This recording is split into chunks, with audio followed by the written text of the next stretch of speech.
Hi, this is Rob here from the editing suite. This is just a brief content warning. We're going to be talking extensively about the Netflix show Adolescence and its content. So this includes things like toxic masculinity, misogyny, child abuse, knife crime, self-harm, violence, other things. So just so you know.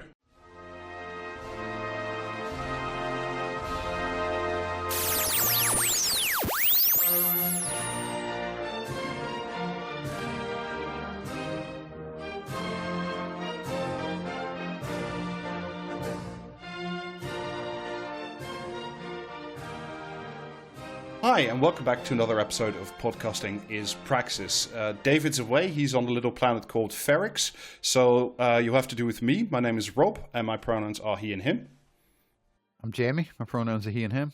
And I'm Alistair. My pronouns are also he and him. But we've swapped David out with someone much better, certainly for this particular content. We're very happy to be joined by Justin Hancock.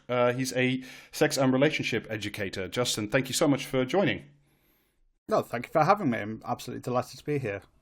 I'm following in the footsteps of my girlfriend, Dr. Eleanor Yannicka. So she had a message for you. She said she recognised that when she was last on, she made it weird with all the sex stuff. And she said she doesn't apologise for that, and if she has the chance, she'll do it again. So thought you might like to do that. Yeah.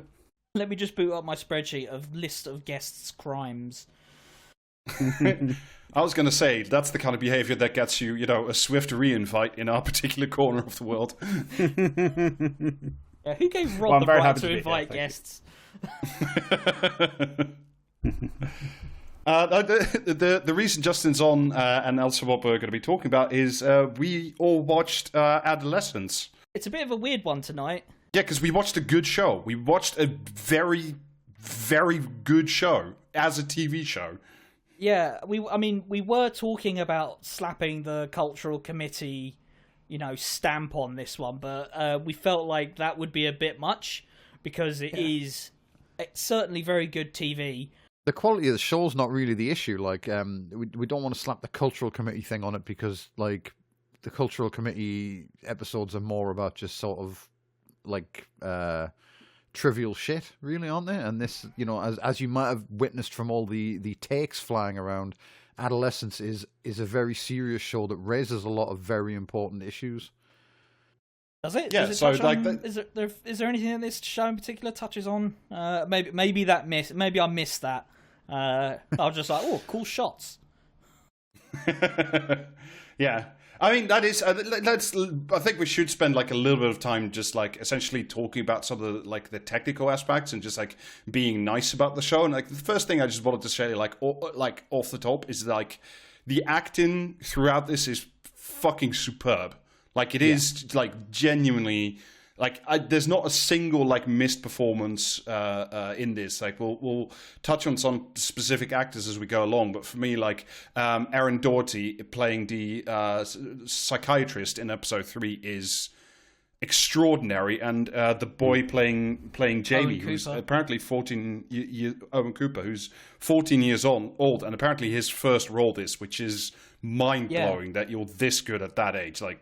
Yeah, like, he fucking kills every scene he's in. He's fucking killing it in, like, to have such a range of, like, of a performance in, like, one character in one TV show that is, like, well, as you probably heard, every episode is shot in one take, no cuts, no CGI, behind the scenes, like to swap from one scene to the next. Apart from I think one small thing in like the second episode, but like it's pretty much all one take for 4 episodes.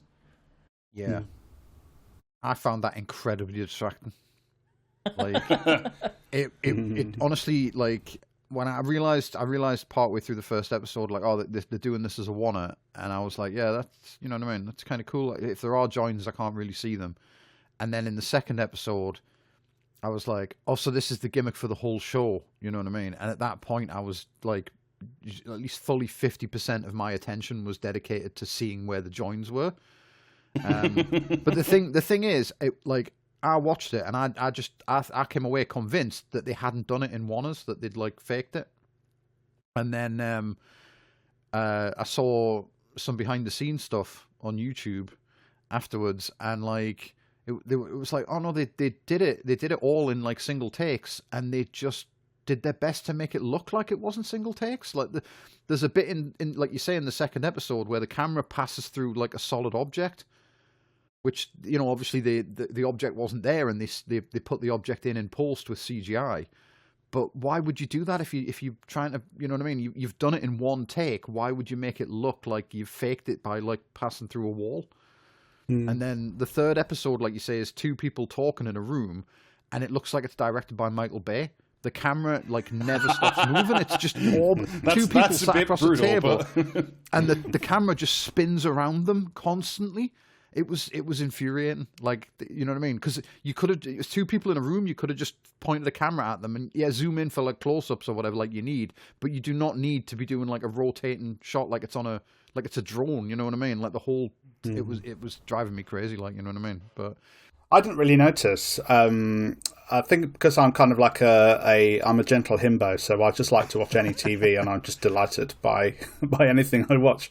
But I think that it was similar to that other Stephen Graham show, a film, Boiling Point. That was all. Point, yeah. Yeah. it's the same director. So he played Oh, is it? Right. So that explains it. So it's and that was all one shot, wasn't it? And so I suppose what that did for me was to kind of it really made me feel something in my body. Like at various points, I was really feeling something. And I think it had that kind of, I suppose it gave, maybe thinking about what you were just saying, Jamie, that perhaps it gives me, perhaps that's what it did for me, being one shot, that it kind of gave me that immediacy. And I've been in rooms with angry young men, and so episode 3 was like, oh, okay. Yeah, this is very familiar to me. So it was. I think it probably did something for me there. Yeah. Yeah, I mean, I like, think I'm the kind of person, if you show me a magic trick, I have to try and figure out how it's done. You know what I mean? And, like, yeah, I'm the opposite. Yeah, just happy to be involved. I think for me, it works in every episode. It works in every episode, except, and there I fully agree with Jamie, where like sometimes in episode 3, I'm like, it's two characters talking in a room, and even if you did like a single take, you can do the single take without constantly moving that camera around. Like, I remember on first watch, I was like, at some point, I was like, this is making me slightly seasick. I was like, you could, even on a single take, just rest that camera in one position for a bit longer and just let it breathe, you know. But I think it gets a little bit too up itself. But for the rest, I think it works very well. I think if they just like kept the camera, like if they'd not moved the camera unless necessary in the third episode, it would have done a like much better service to the actors, because, like, you know what I mean. It just feels like they've gone in there and they've done that in one take. And the camera is like constantly passing behind them and all sorts to make it look, because every time it passed behind Erin Doherty, like her body like filled the frame, and so I thought, oh well, they've cut there, right? Obviously, you know what I mean. Like it's a wipe between two shots, because she, like, you know, her back completely cuts across from top to bottom of the frame, so that's a white point, and it just, you know what I mean. It's like you could have just had the camera look at the two of them and seen them both.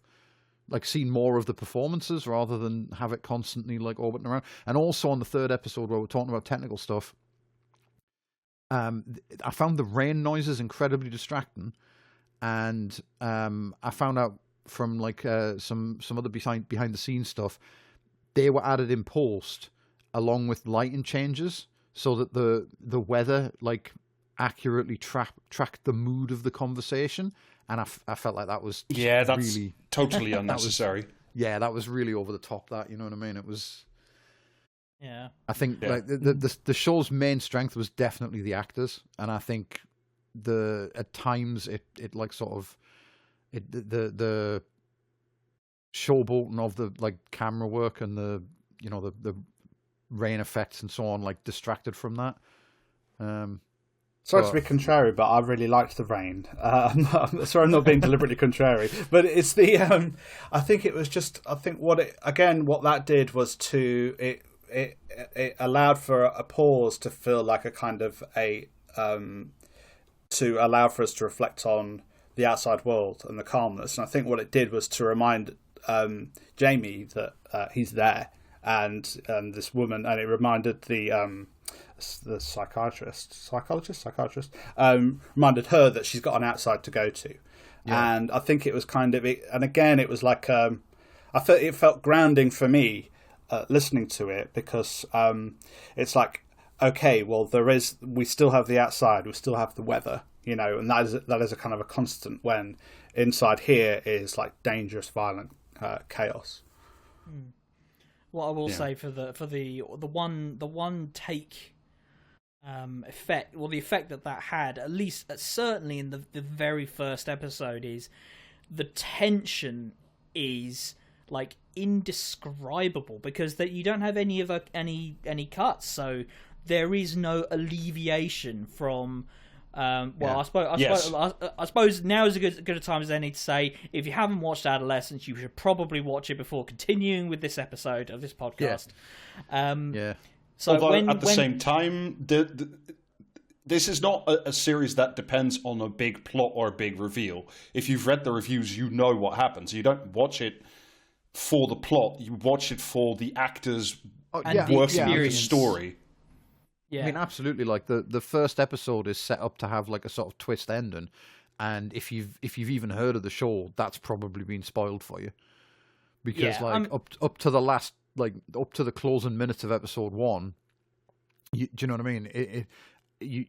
I think your intent, the intent is that you think, well, is this kid a murderer, or are the police just like persecuting an innocent kid?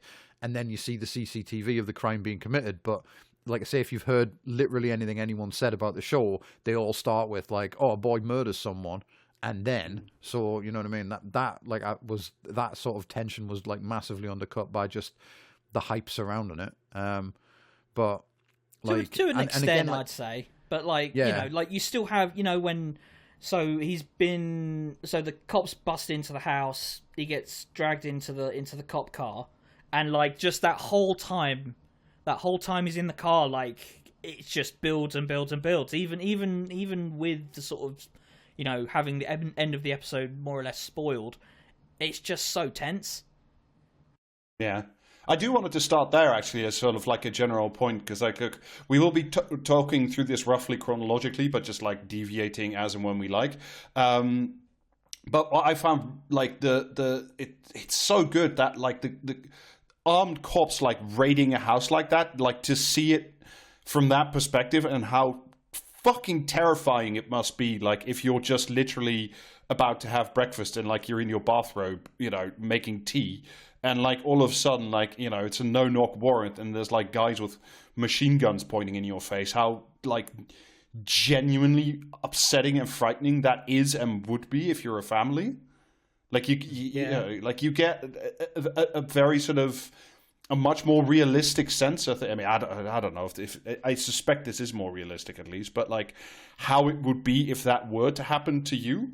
Because most of the times you see this stuff and it's it's sensational, and you're looking from the cops' perspectives, and they're looking they're going after with someone with a gun, or there's something terrifying going on, or like there's criminals about. Whereas here it's a suburban home, and it's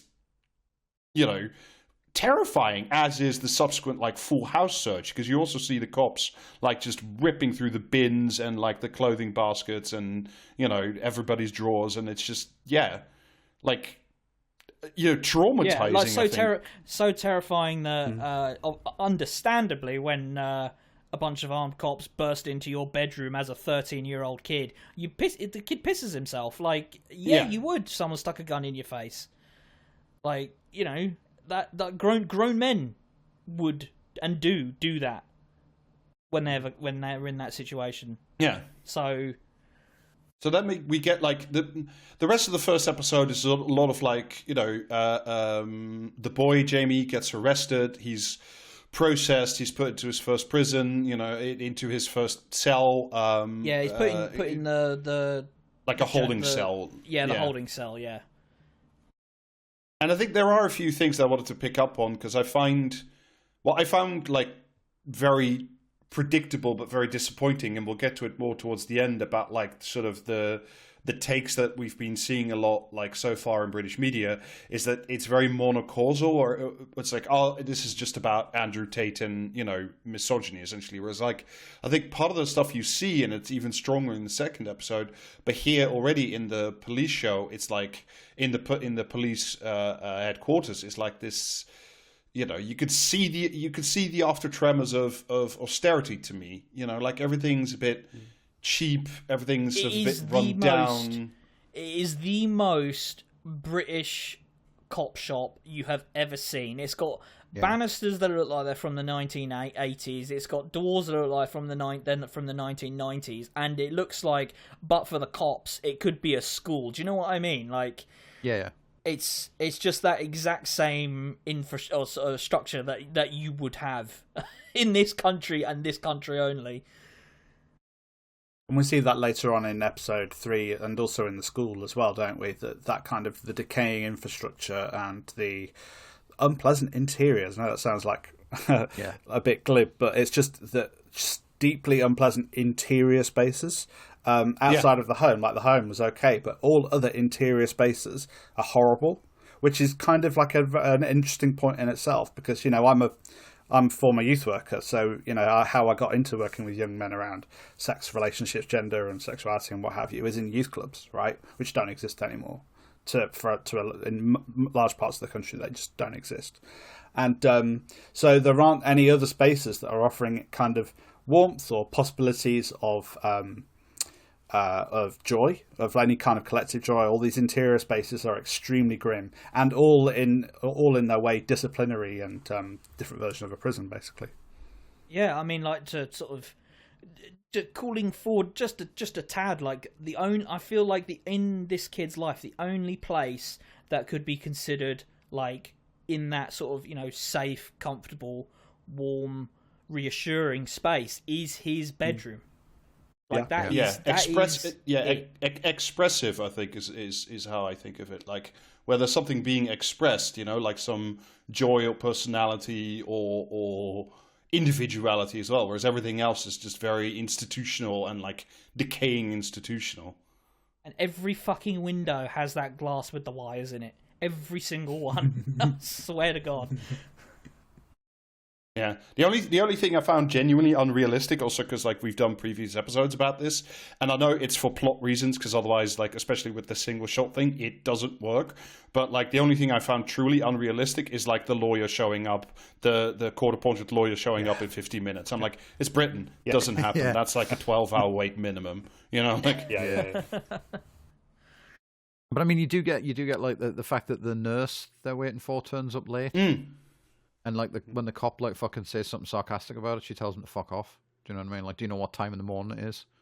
Like, but yeah, the lawyer turns up too quickly, and I mean, if we're picking faults with like the realism, the lawyer is like, like in the first half of his appearance, he's really like sort of attentive and on point and everything, and then for like entirely for dramatic reasons, he just kind of like forgets what his job is towards the end of that episode. Yeah, where they're about to show the CCTV, and he objects and says they should call a break, and then gets overruled, and then I don't think he speaks again. No, that is the thing about that is a learning point about getting the duty solicitor, isn't it? Which they did have to get for plot purposes, but yes, don't just go for the duty solicitor. But he is. I mean, also the actor is a guy I love to see though. Mark Stanley is like great. I think you probably, if you see his face, like who's that? He was in the Night's Watch in Game of Thrones. Which is probably where you know him from, but he's in a bunch of stuff. He's really good. There's a lot of people in it who you recognise from something else. Like the custody sergeant is the guy who like hits the big thing with the hammers to tell people what time it is in Andor. Oh fucking hell! He is. Is that? Oh man! Actor crossover inside an episode crossover inside a podcast crossover. All right, now we're cooking with gas. There is one thing I thought was really interesting about that the solicitor, and that is the interaction he has with Stephen Graham. So obviously Stephen Graham gets appointed. Jamie's responsible adult? Responsible adult, yeah. Appropriate adult. Appropriate adult, that's the one. Sorry. Yeah. And obviously he doesn't have a fucking clue. Which why would he? And he goes outside to get some reassurance from the solicitor, because he's the only person who is like on their side in this whole situation. And the solicitor basically says to him, in as many words, like, man up, suck it up. Yeah. I thought that was quite an interesting thing to say in a TV show like this. Yeah. What I will say as well about that first episode is it's like the most propaganda the show gets, I think. Because when they're taking him to the police station, there's a social worker there that's for the journey is appointed as appropriate adult. Yeah. I think that's probably like legally mandated, I think. Yeah. But like the detective is like, the kid's like starting to say, "Oh, I didn't do it. I didn't," basically talk about what happened. And the detective's like, "No, don't say anything now, because like, you shouldn't say anything until you've got your solicitor and everything." And I think that paints the cops in like a particularly friendly, like a particularly charitable light, shall we say? Yeah. I mean, there's a lot of like, basically everything is very by the book. Yeah. I think I think I agree with that, but there was also there were a lot of different kinds of masculinities kind of on show, and different ways of doing masculinities, which I thought was interesting. And they were doing this kind of, I think part of the point of the propaganda element of this is that they wanted to show this idea of masculinity, of being able to be hard and soft, and being able to combine both of those things. And I think that so it's kind of interesting that they are showing these kinds of different ways of doing different forms of masculinity. Of course, this form of masculinity is in service of being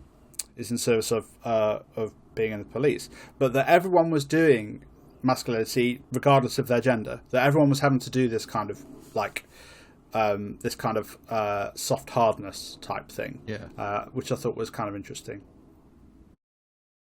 Yeah, I mean, the whole show opens, I mean, especially on the rewatch, because like then you know a bit more about what it's talking about. Like, it opens with the police detective, D.I. Bascom, not even talking to his son, but getting a voice message from his son at like 6 a.m. going, "Dad, I'm sick," which, very relatable to me back when I was like 15, 16. But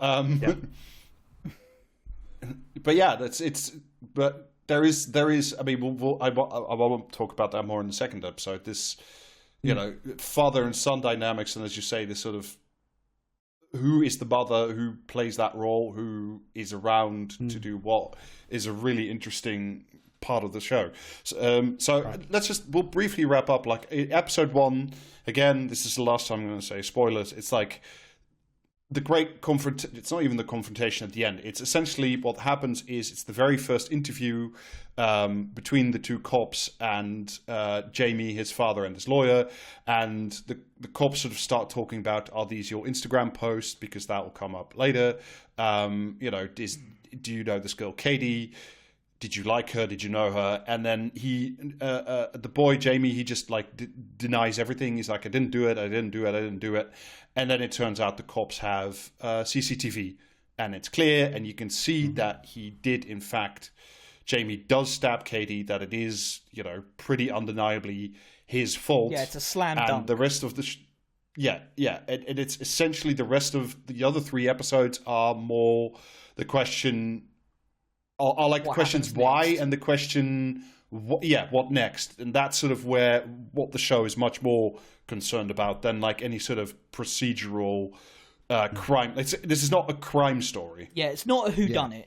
He did it, and what happens in the wake of something as horrendous as this, and trying to also ask why. Yeah. And it ends on, again, this fantastic but like very brutal shot of Steve Graham as the dad, and the son just like sitting there together, holding each other in this like, well, probably the worst moment of your life. Like, well, the interesting thing about that scene is, everyone else has left the room. It's just those two, and like as soon as they're on their own, like there's just this deathly silence, which Jamie desperately tries to break, like I think it's 2 or 3 times, and then he touches his dad, who immediately recoils. Yeah, he turns away. He turns away. Yeah. Yeah, he's trying not to let his son see him cry.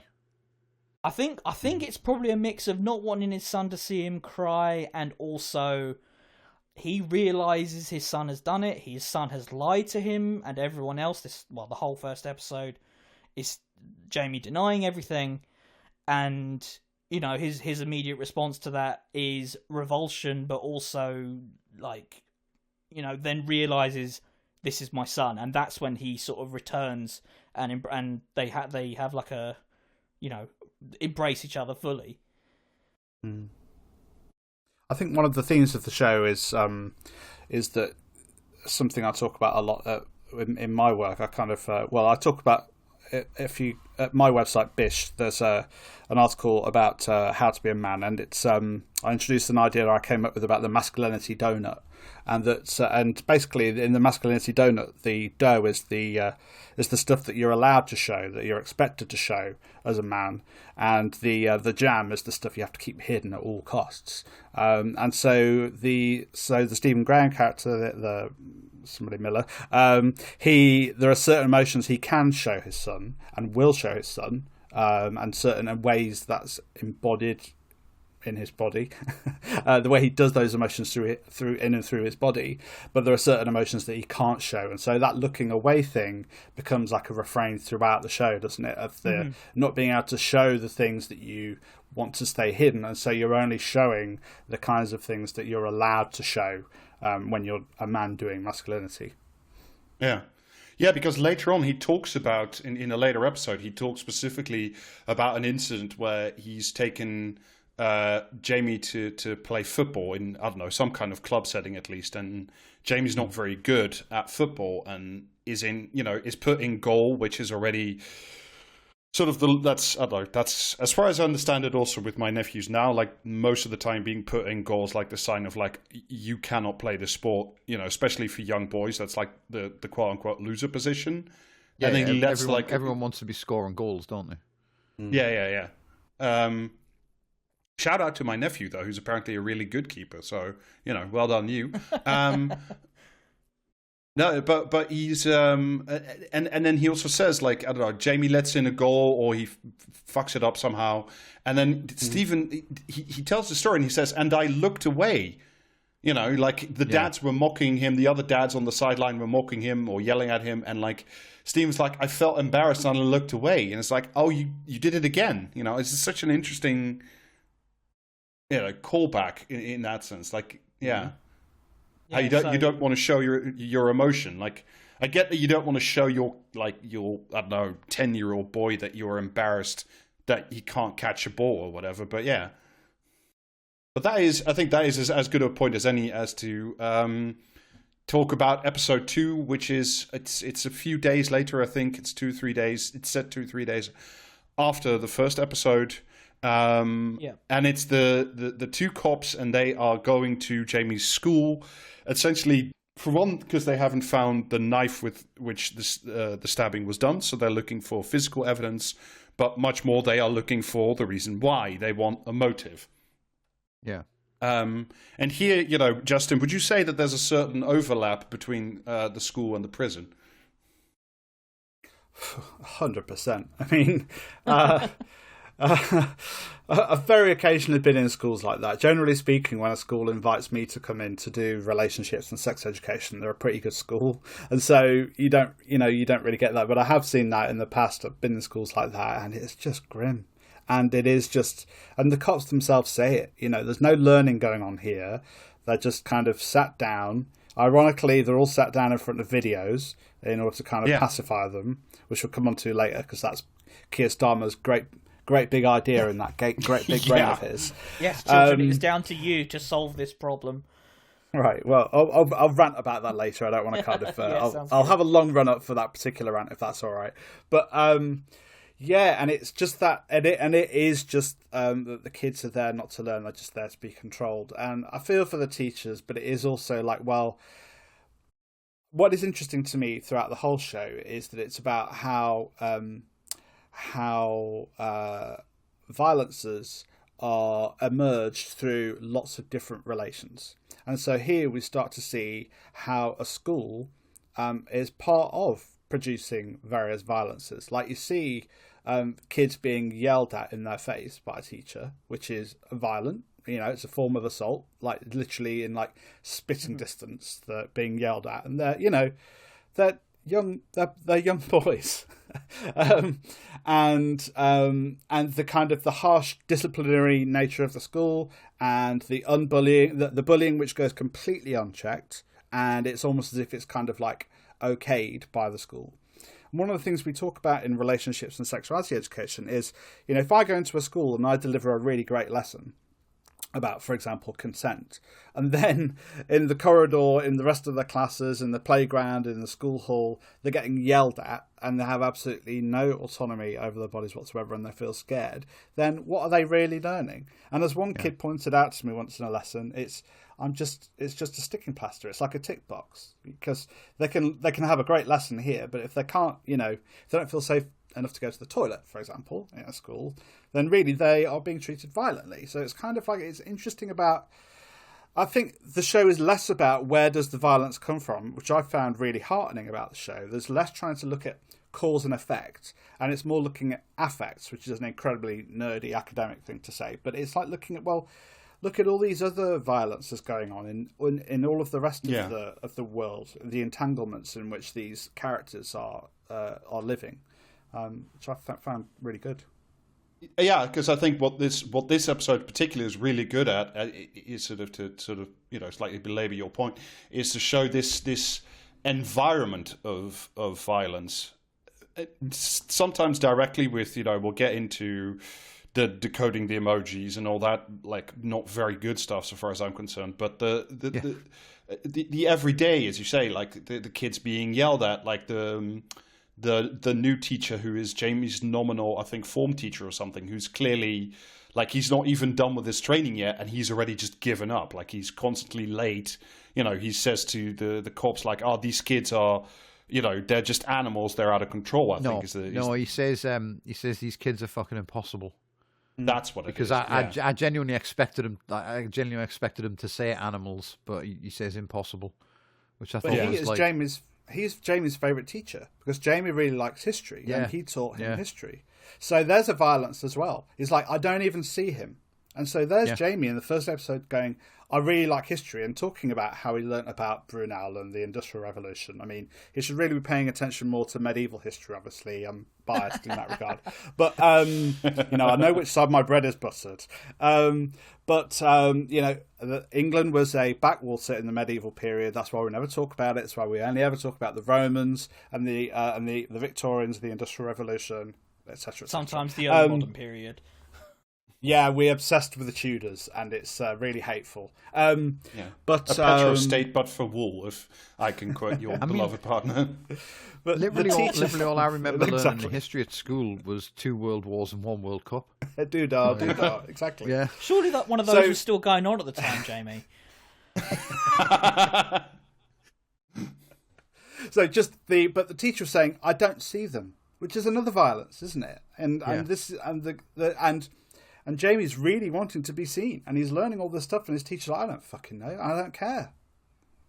Yeah, and I find it so interesting that, like, he's the one who's still, because they mention it offhand as well, like he's like still just either in his probationary period or he's like just like he's doing his PGCE, I think.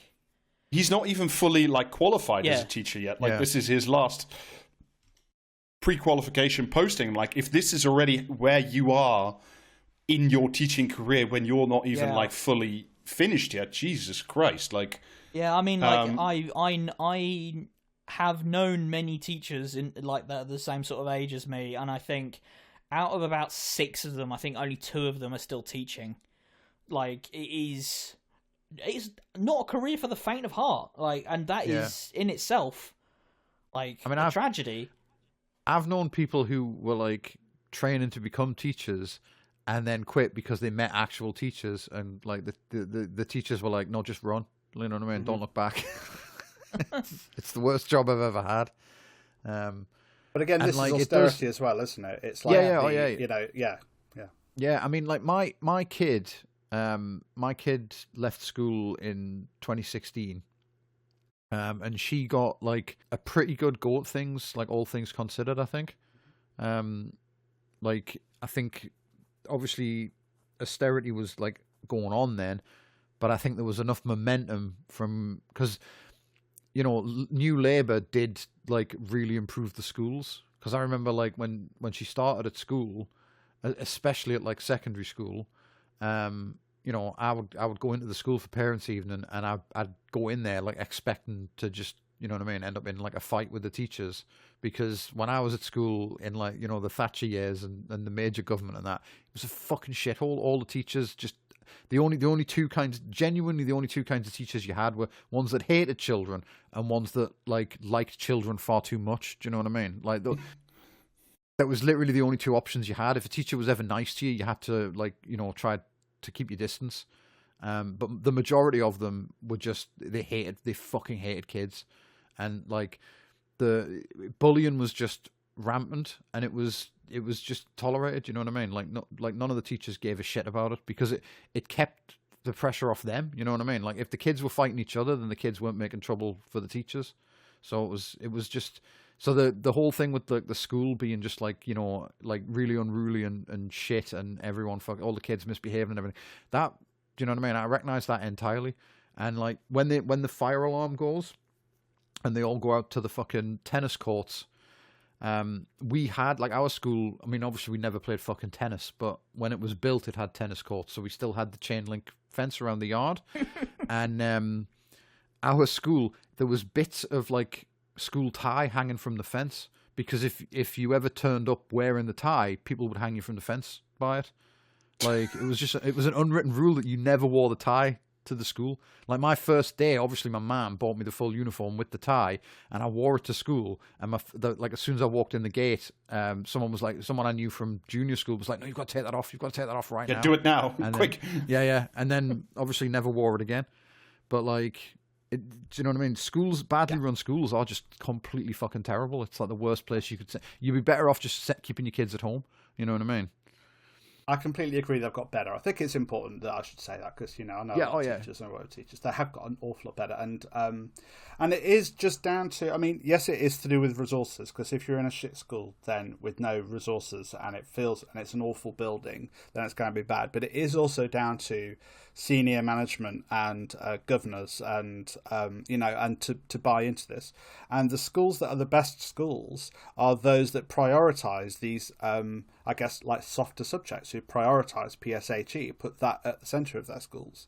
And the schools where I've worked at who do that are just delightful schools to be in. It's like I can just mooch, you know, it's really, really nice kind of environment where everyone feels just a bit happier, and also they're better grades. Yeah. I think, like, I mean, obviously, like, it's been years since I was in a school, since my kid left, but, like, the only ones you ever really hear about in the press are, like, the fucking absolute... Yes, like, the Burble Sing Academy had banging shit. Yeah, that sort of thing where it's like, no, these children are a little more than fucking wild beasts, and it is our job to cage them. You know what I mean? Like... And that's not, obviously not good for kids either, is it? You know what I mean? But, like, you could... It's just like, I mean, and the thing is, it is undoubtedly a difficult fucking job to do, to teach children, because like I remember when I was a teenager, I was a little fucking shit. Do you know what I mean? Like, but the thing is, when I started school, I wasn't like that. You know what I mean? But it was like the way literally everyone behaved in school made me like that. But it's just, but like you said, it's a question of resources, but it's also a question of like survival. Well, societal pressures, I think. Like what Justin was saying about youth, there's no youth clubs anymore. Like, I think, like, it's I think when you have youth clubs and stuff for kids, for places for kids to actually, because it's not just that there aren't any youth clubs, it's that you if you're a kid, there's nowhere to go, because like anywhere you go to hang out, you will be moved along. You will be, you know what I mean? The police will be called if anyone sees you hanging around. Like just up the road from. Everything needs to be paid for. Like if you want to go to the cinema, you have to pay. If you want to sit down and have like a fucking Coke in a McDonald's or something, you've got to pay for the Coke. You can't just sit there, etc. The complete neoliberalization of like, you know, everything, the removal of third spaces entirely, but especially for young people. British people just fucking hate children because obviously they've had decades of like newspapers telling them that children are all like savage murderers and thieves and troublemakers and doing drugs and now you know violent incels. And it's like, so I mean, near us we've got a skate park that was built. It's just it's a tiny little fucking thing, and it's like up a hill outside the village. It's not like near any houses or anything, and people still like fucking complain that the kids are like playing on it, and it's like, you know, that's what it's for. Yeah, but people are like, I walk my dog up there, and the kids are intimidating, and it's like, then walk your dog somewhere else. It's not like we're short of like places to walk dogs. Do you know what I mean? But the kids have got one fucking spot where they're allowed to congregate. So, like, maybe leave them the fuck alone. But it's just, you know what I mean? It's like, no, it is convenient for me to walk my dog in that direction, and these children, like, you know what I mean? Like, oh, I didn't like seeing them hanging around in groups, and it's like British people are just absolutely obsessed with like, you know. But then they complain the whole time that children are always on their damn phones, or their computers, or their Xboxes. They never play outside. When I was a kid, we used to drink from the hose and run wild in the fields until like 10 p.m. And it's like, okay, and if kids try to do that now, you would have them shot. Like, so I think probably a lot of like why, like, I mean, and the thing is, like I say, bullying was fucking endemic when I was at school, right? Because it's just how kids fucking cope, I guess, with the pressures of being a fucking teenager. But like, if you like, you know, you're out of school and you're gonna go and hang out anyway, and you're gonna get moved along and all this sort of stuff, a lot of your communication with like your peers is going to be done online now, I imagine. And you've seen what people are like on the fucking internet, you know what I mean? So like, yeah, there is obviously like an aspect there of like, social media is probably like terrible for children, right? It very probably is, but I don't think like a blanket ban on phones, which is one of the many like hot takes, you know, that this show supposedly proves we should like ban children from the internet. I don't think that's really going to achieve a huge amount, because like, kids aren't stupid. Do you know what I mean? Like, if you just tell them suddenly, right, you're not allowed on the internet ever again until you're 16, and then you can do what you want, you know what I mean? They're going to resent you for that, because like, they know that they're not as stupid. Like, yeah, they're learning bad habits from people on the internet, but they're learning bad habits from fucking adults on the internet. So the adults should maybe wind their fucking necks in. I mean, so you know, I run Bish, which is one of the world's leading sex and relationships education resources online, visited by thousands of people every day, and it's visited by young men, as well as it being really inclusive, and lots of people from queer identities visit too. And so there is like the possibility of online youth work. Like, when people talk about like youth work, it's important we don't just talk about the clubs and the spaces and the table tennis and the pool. It's the workers. Like, the workers were really highly trained. Like, I got all of my best training was through youth work from Derby City Council. And when I left Derby to move down to London in 2002, we were training up a team. We had a team called the Boys and Young Men team, and we had like 3 members of staff and a ton of volunteers, like 15, 20 volunteers, who were all trained to do specific work around young men and masculinities, like anti-sexist, anti-racist, anti-homophobic kind of work. And not only did that team get shut down, not only did the specialist youth work team that was in get shut down, but the entire youth service got shut down in Derby as a result of austerity. So all of these skills were completely lost. And a lot of those workers would be in the schools. So if we look at Jade, shout out to Jade, The woman who, the young woman who played by. I just want to give the actor's name a shout out because she was so good. Fatima Bojang, I think I'm pronouncing it. Oh yeah. Again, for someone of that age to just like be able to act like that, incredible. So she had the school counsellor to talk to, and that was it. Like back in the day, there'd have been way more access. There'd have been people that could have been brought in from local youth services or similar kinds of services to help in that situation. And it's just kind of grim that her choice was: we can be in this school where we're gonna tell the police about what you did, or you can just like go home where there's no one there. And you're not getting any support about your best friend who just got violently killed. It's and it's at least implied that it's a single parent household where the mum is either constantly working or not at home, or it's not a good relationship either. So it's like, it's just somebody else suffering violence. Yeah.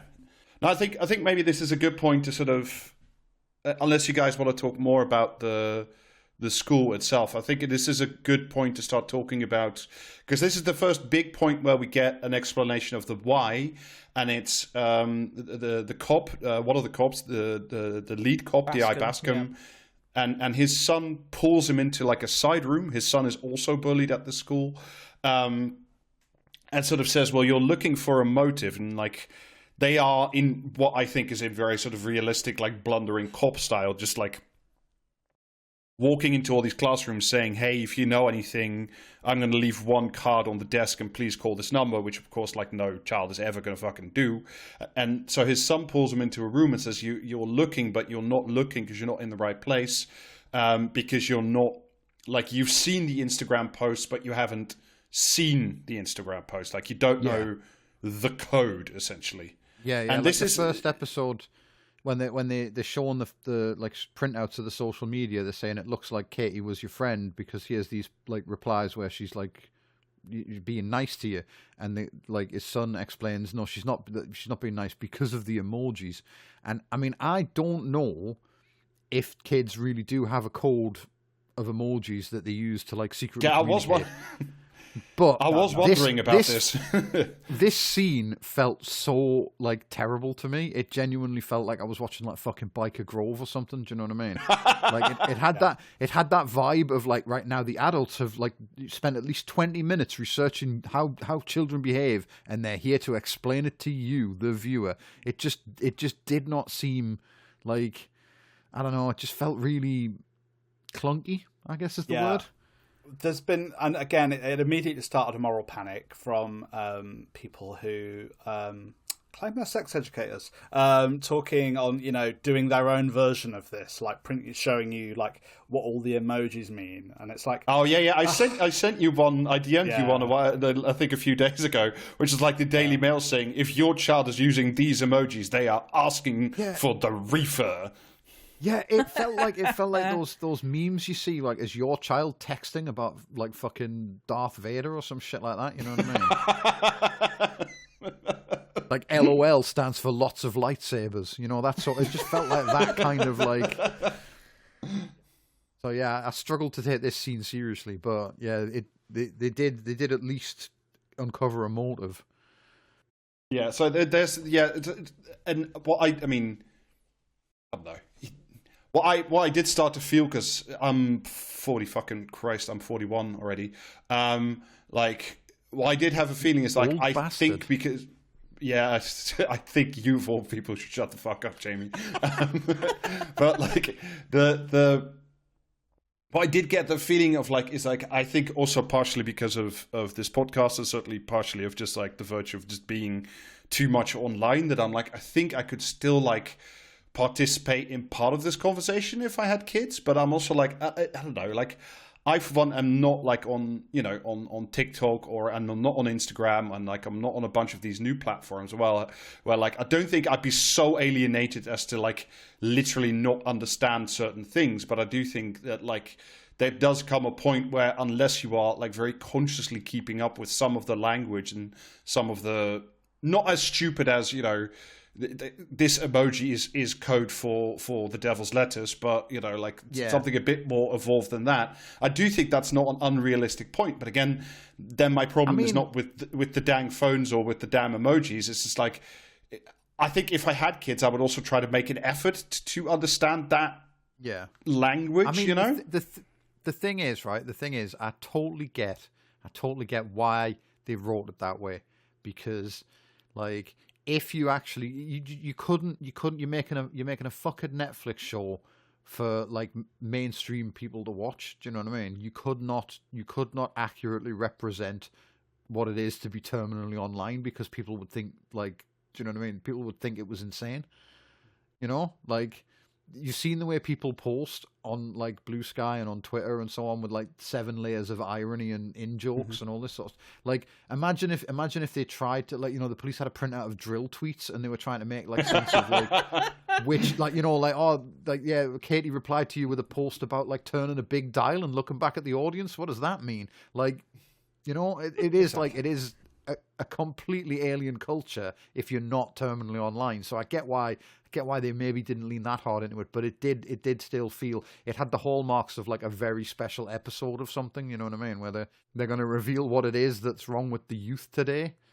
Right. I think basically the main thing I'd want to, just if there are any parents listening and you were watching that and you were panicking, is that young people have always wanted to use coded ways of speaking to each other that adults don't understand. Some things are not your business. Keep your nose out, basically. And there isn't like one set of codes that are... So the codes that are revealed in that conversation are not going to be the same everywhere. And if they were, they will have immediately changed because it's now we've figured out the codes, kind of thing. The most important bit is that allow young people to chat to each other in however they want, but the crucial thing is how you do that, the relationship building around their use of social media. And it is all of the advice from the people who, the experts of this, so people like Sonia Livingstone from the LSE and the EU Kids Online Project and Net Children Go Mobile. It's banning phones is not going to work, and just having restrictions on your phones, on all your devices, isn't going to work.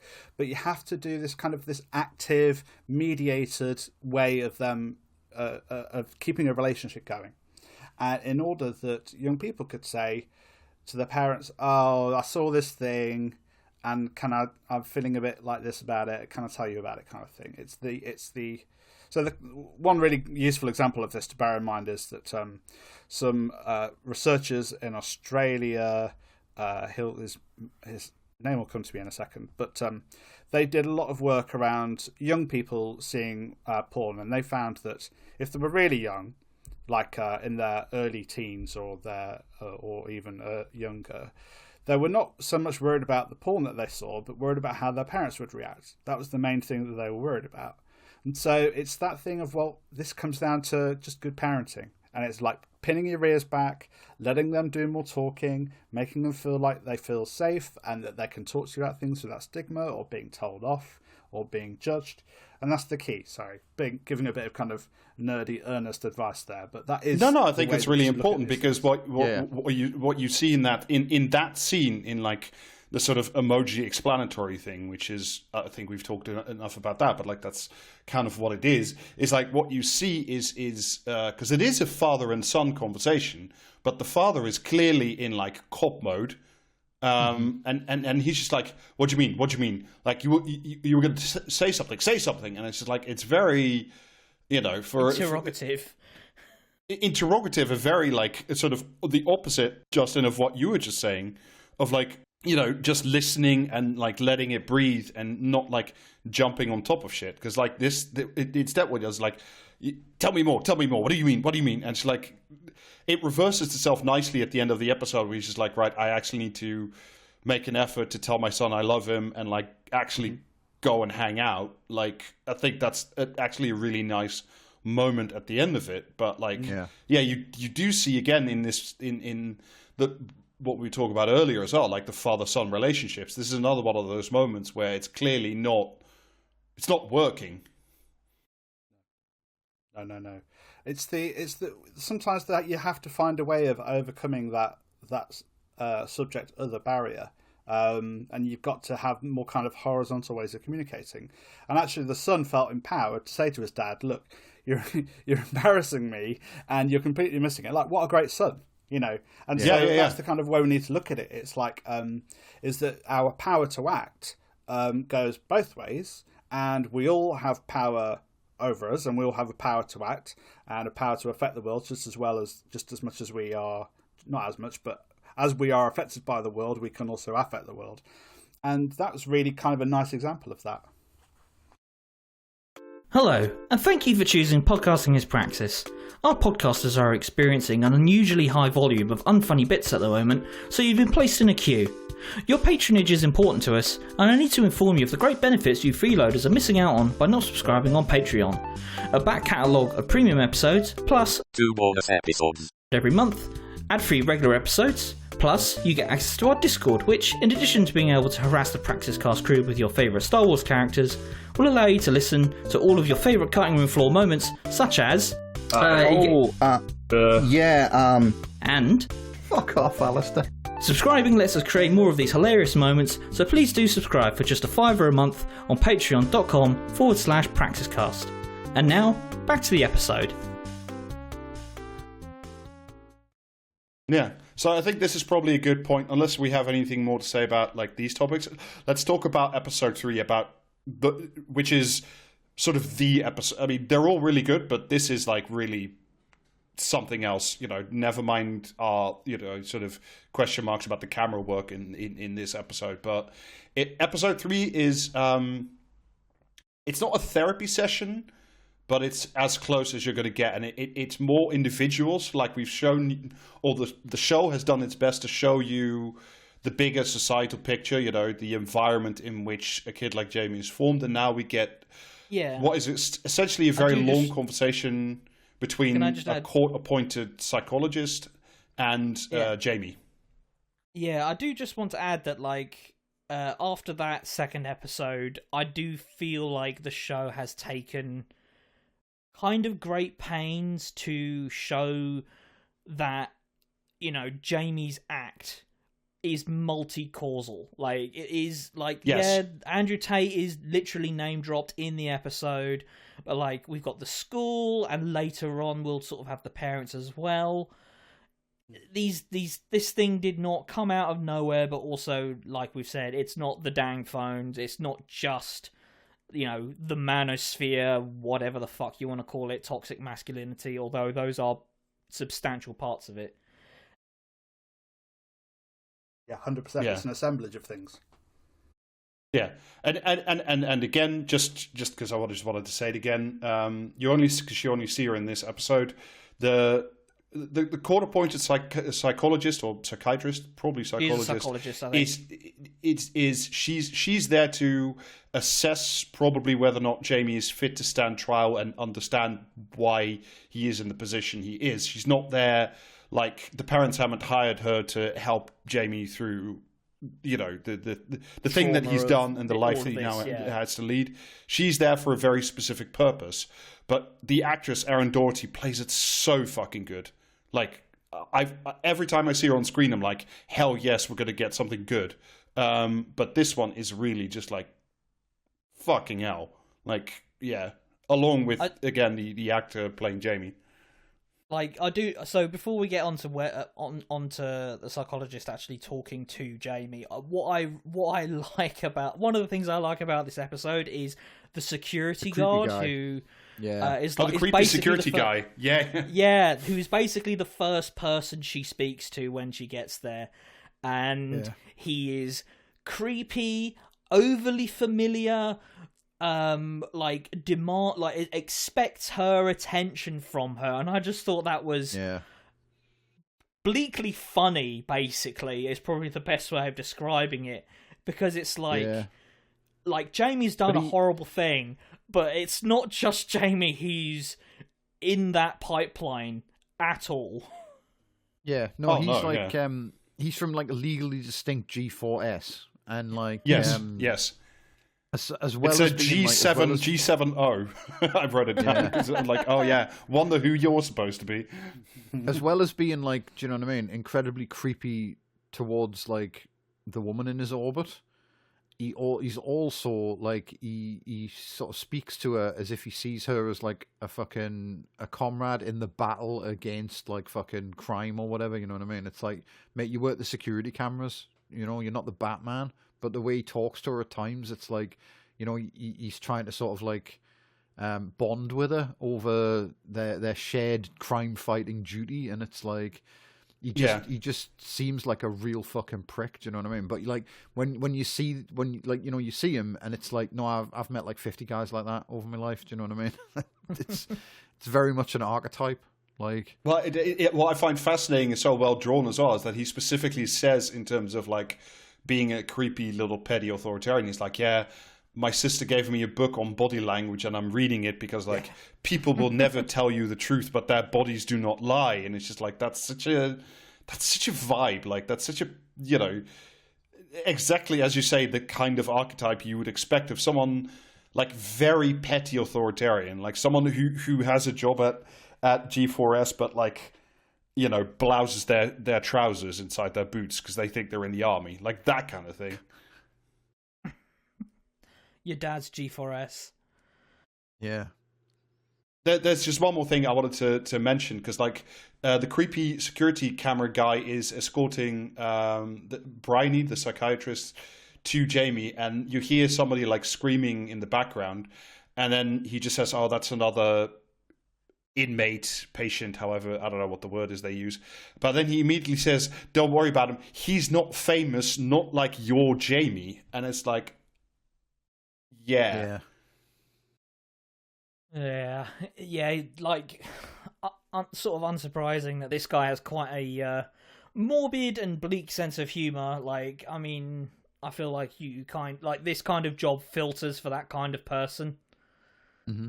Yeah, you could like fully imagine this guy being like creepy in the pub and like talking to everybody who will listen, and also people who don't want to listen, about like how he's, you know, the security for, you know, that famous case, you know. Mm-hmm. With the psychologist, we get this kind of soft masculinities thing I was saying earlier, that, you know, the job she's doing is incredibly tough, and she's having to do something which ultimately is disciplinary and for the court and not for him at all, which and it's heartbreaking at the end how that relationship ends. But she's coming in with a half a sandwich and hot chocolate and marshmallows. It's literal kind of softness, like a kind of a mum. But in order that she can build a relationship with him that will then allow the court to do its job of sentencing appropriately. And it's like, it's really grim. But that is like, this is kind of like that kind of toughness is kind of on display. And it's, I found that a really interesting kind of dynamic. How she was that kind of, the softness and the hardness on display there, I thought was really incredibly well played as well. Yeah, because she goes through the trouble of like making him a hot chocolate and putting the marshmallows in. My notes do say that it is brought in.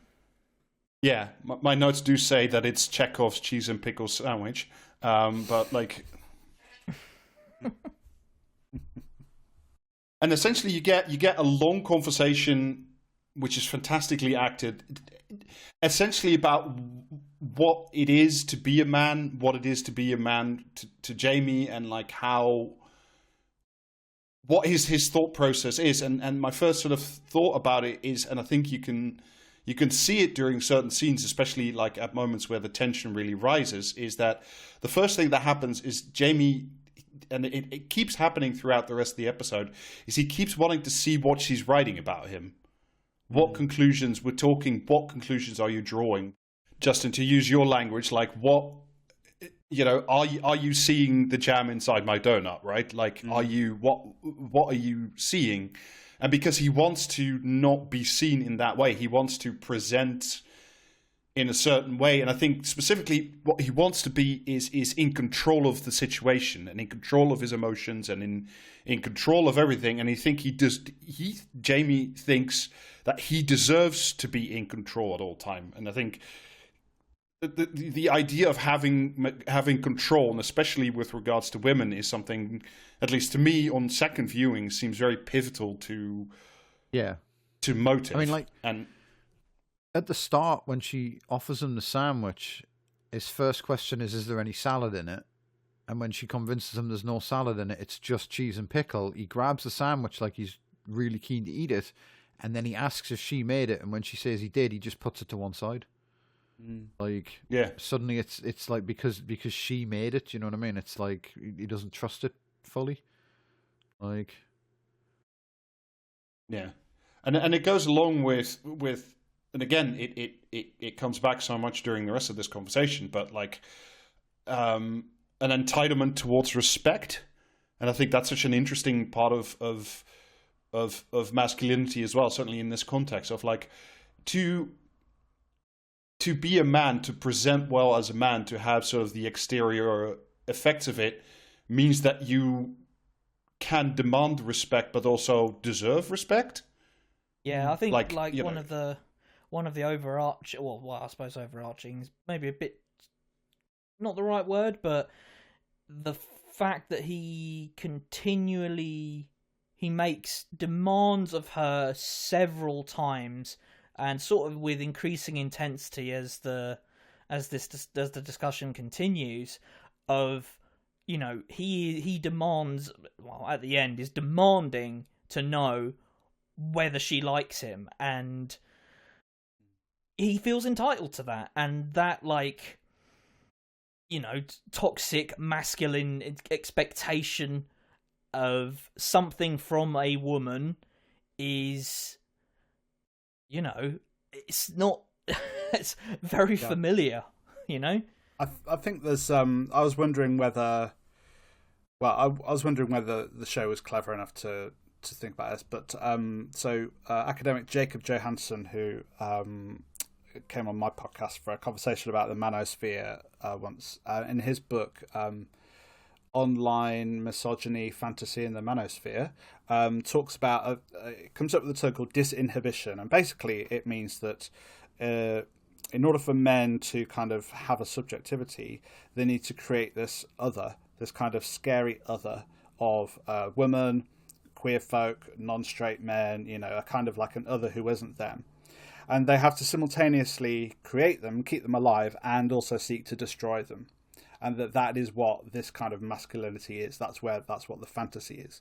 And so I found that really interesting going on here, as he was yelling in her face and kind of psychically kind of wanting to destroy her and to break her and to make her leave the room. He was also at the same time really needing her to be there, because without her there, he doesn't exist. And so at the end, when he is asking, like begging for her to say, just tell me you like me, tell me you like me, that you could see him just being completely crushed by that. And I think this is I thought that was kind of really smart on one level, but also, I mean, the other thing to remember as well is that he's a boy who clearly has, through in his life and his background, he hasn't learnt how to do emotions yet, because he's not even gone through puberty yet. Going through, like, you know, he's like, you know, his prefrontal cortex hasn't developed enough. He hasn't, you know, going through puberty is a way of learning how to become a person, and it's learning how to understand our emotions, how we make use of our emotions, what we think about those, what we do with those, the effect that has on our body. This kind of complex thing going on, as well as all of the other changes happening to our bodies. So I think that's the other thing going on here as well. It's a boy who's been able to commit heinous acts of violence, but still also is a child.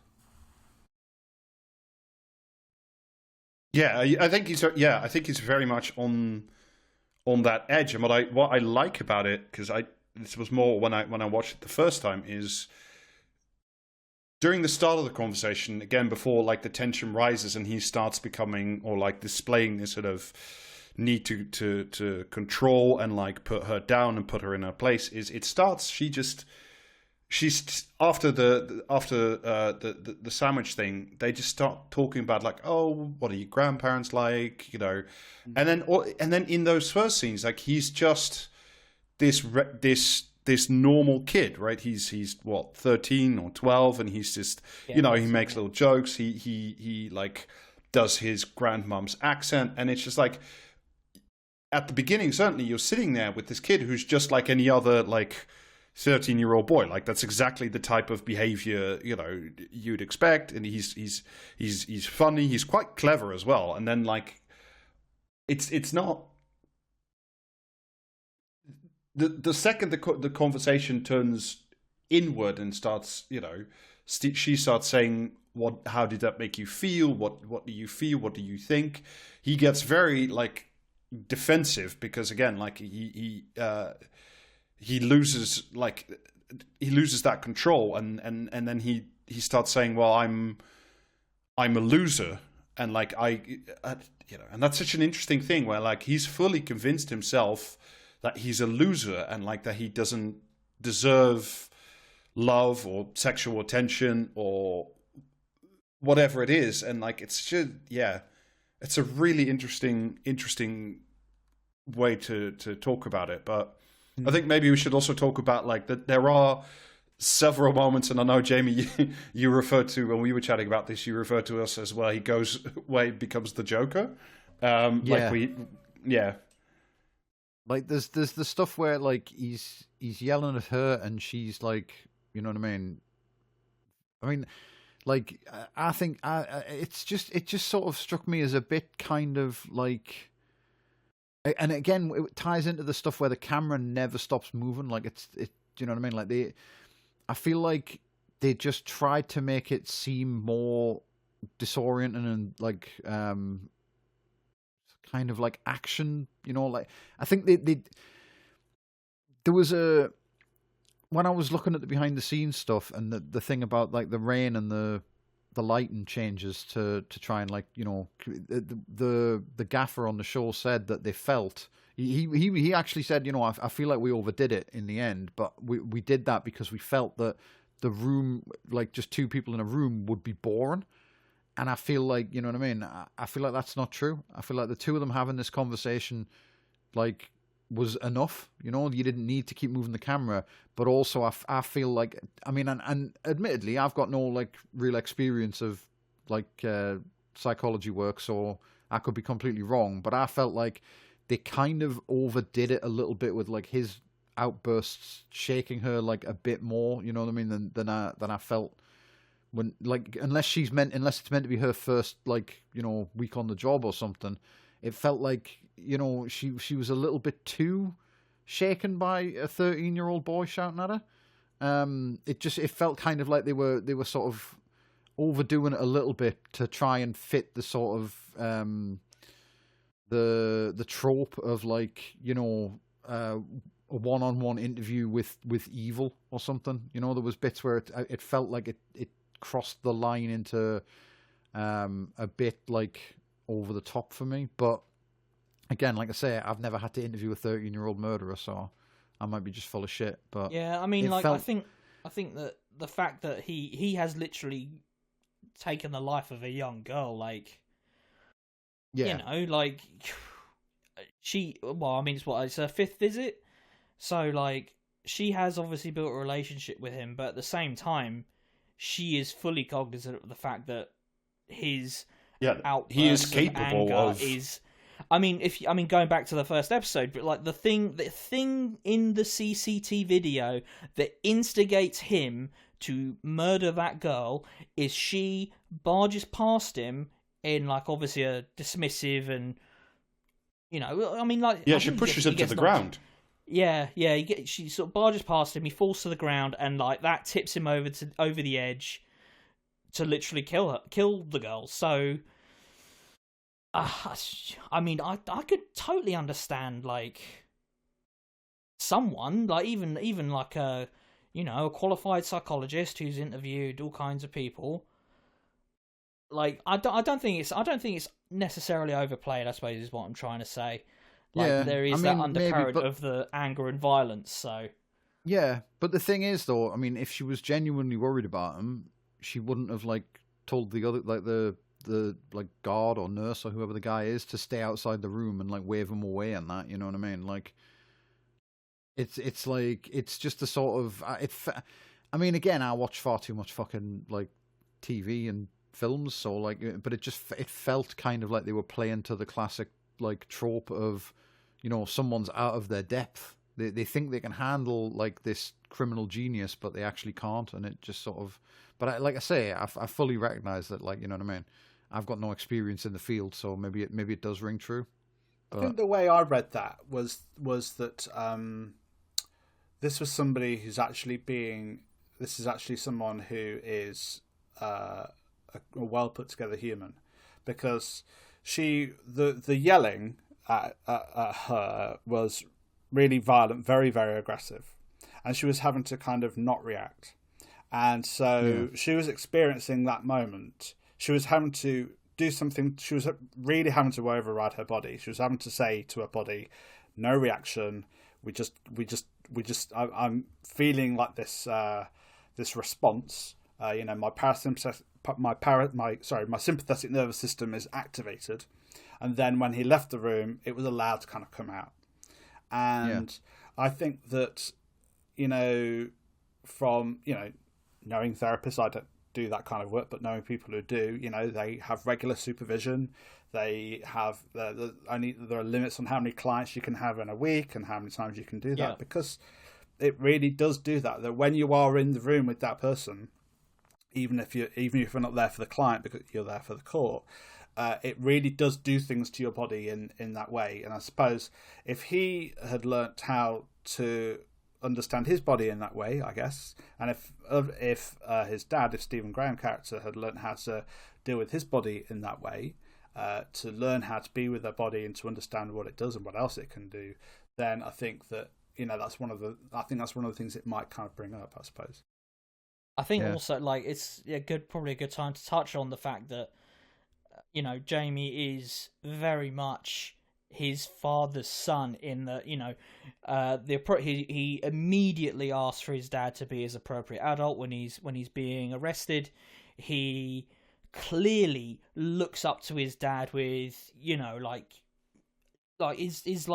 idol, right? And it's in this conversation with Bryony that she asks him how he felt when he saw his dad turn away because he, fucked up at football or whatever.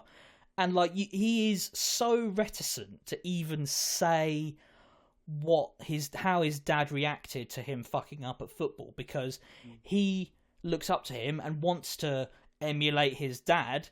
But in that same conversation with Bryony, he's also saying, "Oh yeah, my dad gets angry. One time in a fit of anger, he pulled down a shed. What did that make you feel afraid? No, I just found it funny." Yeah. Did you though? Did you just find that funny? I mean, like a fully grown man pulling down a shed in anger couldn't, like, especially presumably younger than 13 at the time, be fucking terrifying. Also, like, we'll get to it in the last episode in a little bit, but like a man of like Stephen Graham, who is like, he's a short guy, but he's a fucking big guy. Like, this is a big, muscular, strong guy, and I think like him like ripping a shed apart in rage would be terrifying to see. 100%. Yeah. Yeah, I mean, there's a bit in this episode where she asks about how his dad, like, does his dad have any female friends, and his like reaction is like, no, he's not having an affair. Like, what are you suggesting? Yeah, like, the idea, yeah, he can't conceive of his dad having just platonic relationships with women, like, which I think is very telling. I think that sort of stuff is done much better than the bit where he jump scares her by going like, "Rah!" Well, she's tense or whatever. Like, you know what I mean? I felt that was like a much better aspect of the performance than the sort of like. And again, like, I know, like what you said there, Justin, about how she's holding her emotions in check and then letting it all out at the end. That makes a lot of sense. Like, I totally understand that. But I think like there's aspects of his performance that they've kind of like, you know what I mean? Like he has angry outbursts and that stuff's really good. Like, that really, I think, really rings true to the character. But then like specifically the bit where he's trying to scare her didn't feel particularly like true to it to me. Yeah. It did scare me. I have to say, I was like, it made me jump. I felt a little bit terrified at that moment. Yeah, I mean, the way I read it is like I sort of come back to this issue of like either Jamie himself, of himself, or if he's been taught that, or all that, but like this need to be in control. And I think like the moments where he like really loses control and like becomes violent and like slaps the cup of chocolate milk across the room and like really gets out of his chair to like run around is like because he's in the moments preceding. He's real. I think he's become much more aware of like it's intruded upon him that he's in this secure facility. He can't leave. There's going to be a trial. He knows what he's done. He knows that he will probably go to youth prison or some kind of detention for a good long while. And it's just like, and I think the heightened stress. And like of not knowing his future and therefore not being in control of anything, like when that fully like collapses in on him is when he knows the only way to act out, which is with violence. And I think again, like because towards the end of the episode, we get sort of maybe not the full story, but we get almost the full story that like Katie had sent semi-nude selfies to a boy she liked, and the boy had sent it to the whole school. And Jamie says specifically, I thought I could get her or get with her because she was so like low down on the totem pole and like probably vulnerable and weak that like someone who's that kicked down the ladder would conceive of going out with like an ugly loser like me. And it's just, yeah. And again, like then we get into the sort of the toxic masculinity again, because like you're also as an outsider looking at this, and I'm like, I don't, you don't strike me as a particularly ugly child, Jamie. And like, yeah, it's just, I mean, he specifically mentions the bogus 80-20 rule in air quotes. Yeah. 80% of women attracted to 20% of men, which is that is the incel shit. Which, the other aspects of incel culture, he's sort of a bit more dismissive of. But that he's like, oh yeah, I believe in that though. Yeah, and again, like he is a 13-year-old kid. Like his conception of what women are attracted to is the people who go to his school, and like. To a much lesser extent, like his mum and dad. Like, what other women in his life does he know who are attracted to his sister? anyone? But yeah, we don't really know much about the sister, to be fair, that's true. In the show. There's a bit in that conversation where he's talking about like the how he thought the girl was weak because everyone at school had seen the nudes, like the revenge porn, essentially. Mm-hmm. Yeah, and there's a bit in that where he calls the kid in question who shared them a twat, but not because he shared like the pictures without consent, but because, technically because that, but not because it was wrong to do so, but because by doing so, he like ruined his chance to get more pictures that he could share later. Like, you know what I mean? That's Jamie's view on the matter, is that like if the kid had like held his nerve a little longer, he could have got more nudes from more girls and then shared them all at once. And it's like that was I think much more telling than about like his motive and his attitude towards women than the stuff about emojis in the previous episode, Yeah, or in this episode, because they bring it back up again, because she shows him his Instagram post and she's like, what do these emojis mean? And it's like, yeah. Again, I get what you're doing, and it's a shorthand for something that you would otherwise have to spend like a couple more episodes on. But it just, that again just seemed a little bit forced. I do want to talk a little bit about the last episode, but like not, I think maybe in as great a detail. It is again, like the acting is just insanely good. Also, the casting. I love that the daughter really looks like the child of like the two actors playing the parents. Like it's not like this person would never like genetically emerge from. It's like, yeah, it's just again, it's really, really good. And essentially, the last episode is what I think is a very powerful episode as well. It's essentially like what is it? Is a question that is so often not even like touched on by any cop drama or crime drama. It's like, if you're the family of the murderer, and especially if it's your child, like, how do you move on with your life? How do you get past it? How do you live with yourself with this? Because the heart of the episode is at the end, where the parents essentially have like this long conversation about like, what could we have done? Was it our fault? What could we have done different? Should we have, taken the dang phone away? Should we have, not looked away at the football match? Like, yeah, like, I mean, it's interesting that so Stephen Graham's character starts talking about like the fact that he took his kid to football to toughen him up, and it's and to boxing as well. Yeah, and to boxing, and like both of those were basically says that they were a disaster, and it's like, it's that funny old conception of what masculinity is, which is like going to football, playing football, being good at football, good at getting good at boxing. And, like, it sounds like he had a slightly nerdy kid who liked to be on his computer by the sounds of it. And wanted to draw. They specifically mentioned a few times, wanted to draw little monsters at the kitchen table.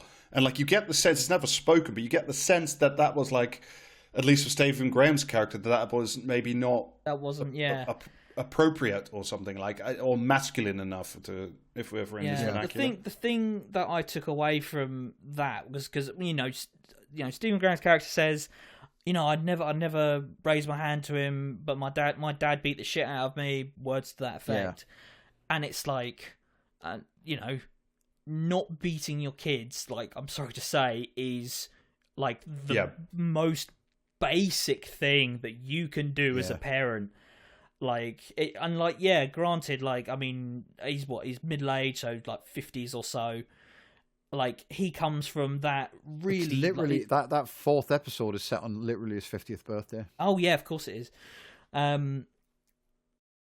So, like, this old-school conception of what masculinity is, going to the pub, which is mentioned in the previous episode as well.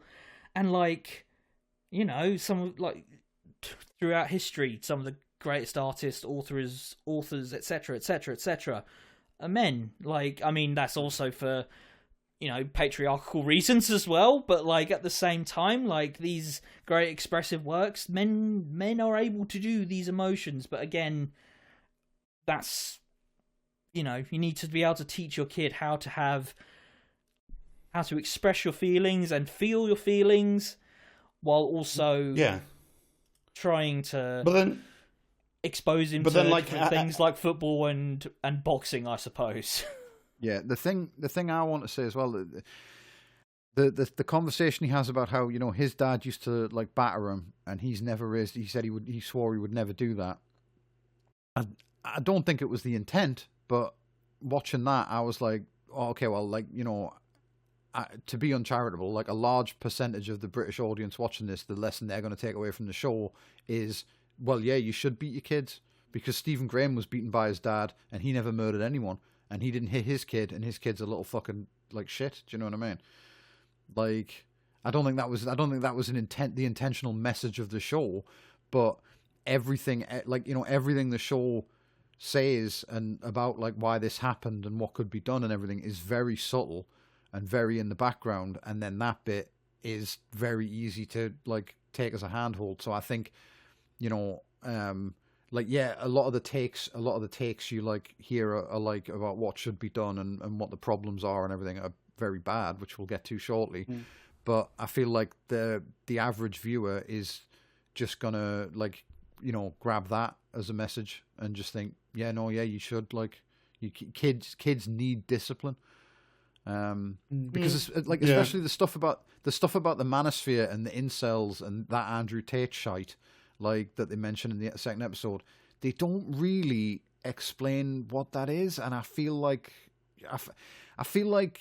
the average like middle-aged or older like person watching this who isn't online especially isn't going Yeah, to like does really not. pick up on what that isn't really going to pick up on. You know, you name dropped Andrew Tate, and well, they've heard about him on the news or something, but they don't really get what he's about. So it's just going to feel like, all right, okay, so what is that, a cult or something, or is he just like, you know, like he's some kind of celebrity? I don't get it. Like, because a lot of people, and a lot of people as well, their whole concept of Andrew Tate will be coloured by the fact that, like, you know, they've heard people talk about, like, how, oh yeah, you know what I mean, like he's anti-woke. He's like, the government is persecuting him because he's anti-woke and he won't like fucking, do you know what I mean? He's like sees through the Matrix or some shit, you know?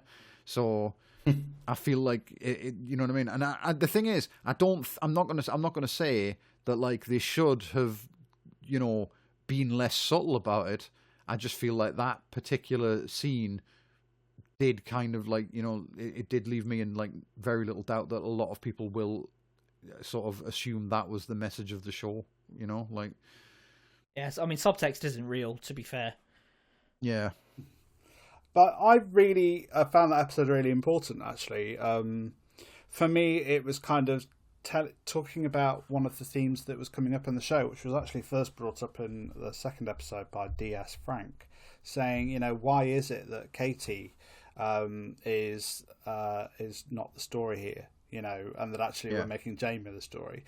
And if we think about that, you know, the show is called Adolescence, but it really should be called Dudes Don't Rock or something like that, because it's not actually about adolescence, it's about masculinity. And what it does, and I don't know whether this is it being really smart or whether this is a criticism of it, but what it does is it very much fixes who is the subject and who is the object, right? Who is the other? So who gets to be the subject of their own story and who gets to be a bit part character in the main subject story? And this is like drawing on Simone de Beauvoir from The Second Sex.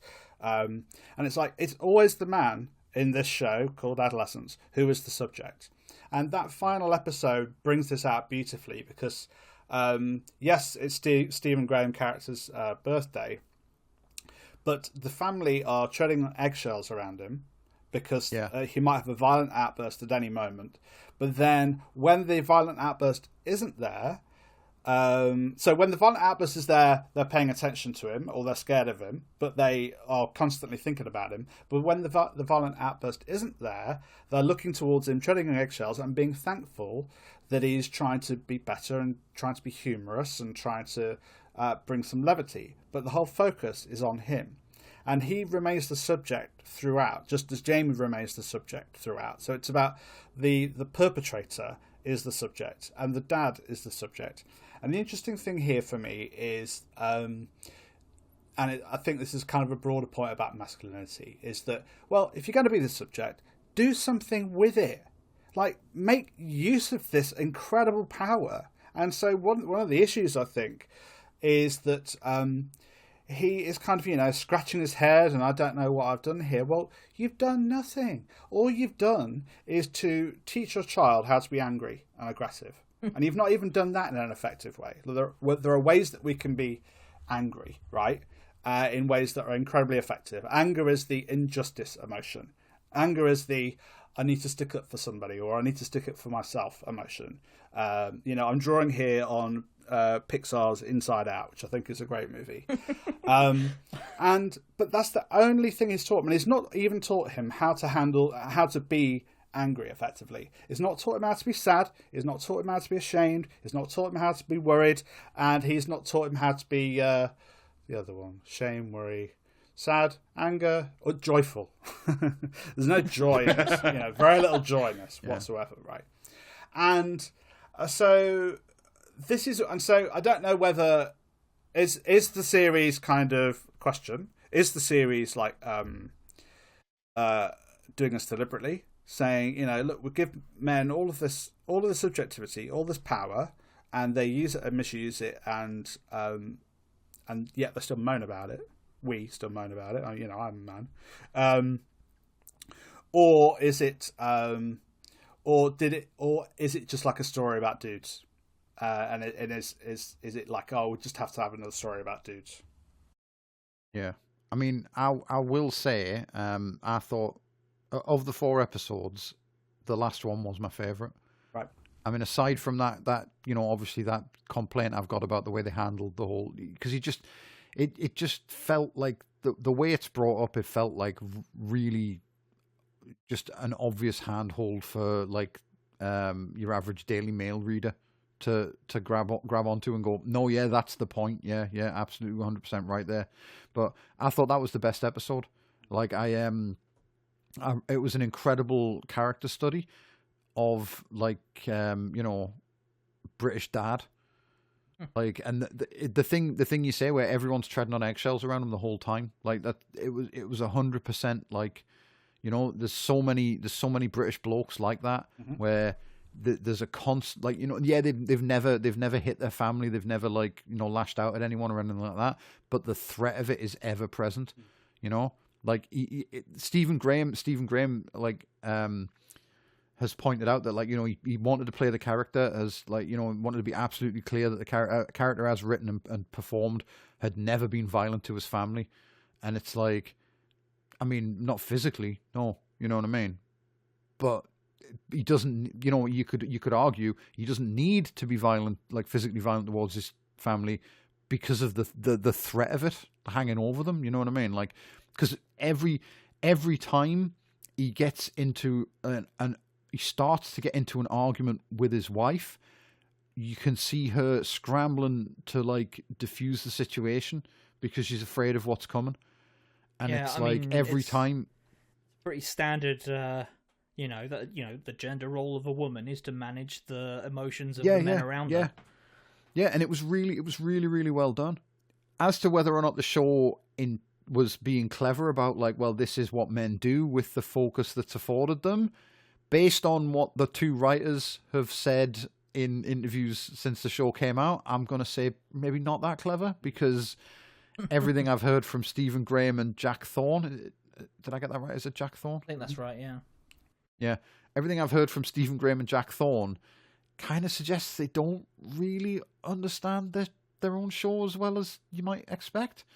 And the thing is, that's not to diminish their achievement here, because it is a very impressive show, and especially Stephen Graham, like, his performance is incredible.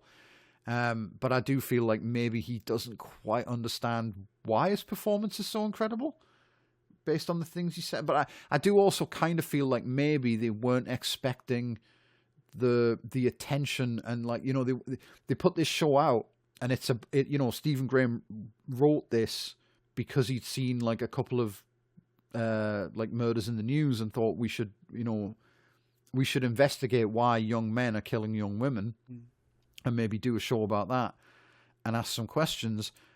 But I don't think maybe they expected to get quite the spotlight on them that happened. Like, they put it out and they were like, no, we're understandably quite proud of this. We've put this out now, it's good. And then immediately everyone in the country is asking them questions about, well, what do you think's wrong with society? Well, how would you fix it? And maybe they weren't expecting to be asked that, and they kind of scrambled a bit. It's also maybe unfair to ask, like, Stephen Graham. I mean, it's not an easy thing to answer, but, like, I don't think, like, there's and again, like, because you could maybe ascribe this to, like, what people expect from men. What they don't expect from men is nuance, and for, like, you go, oh, well, you've made this show about, like, this problem, how would you fix it?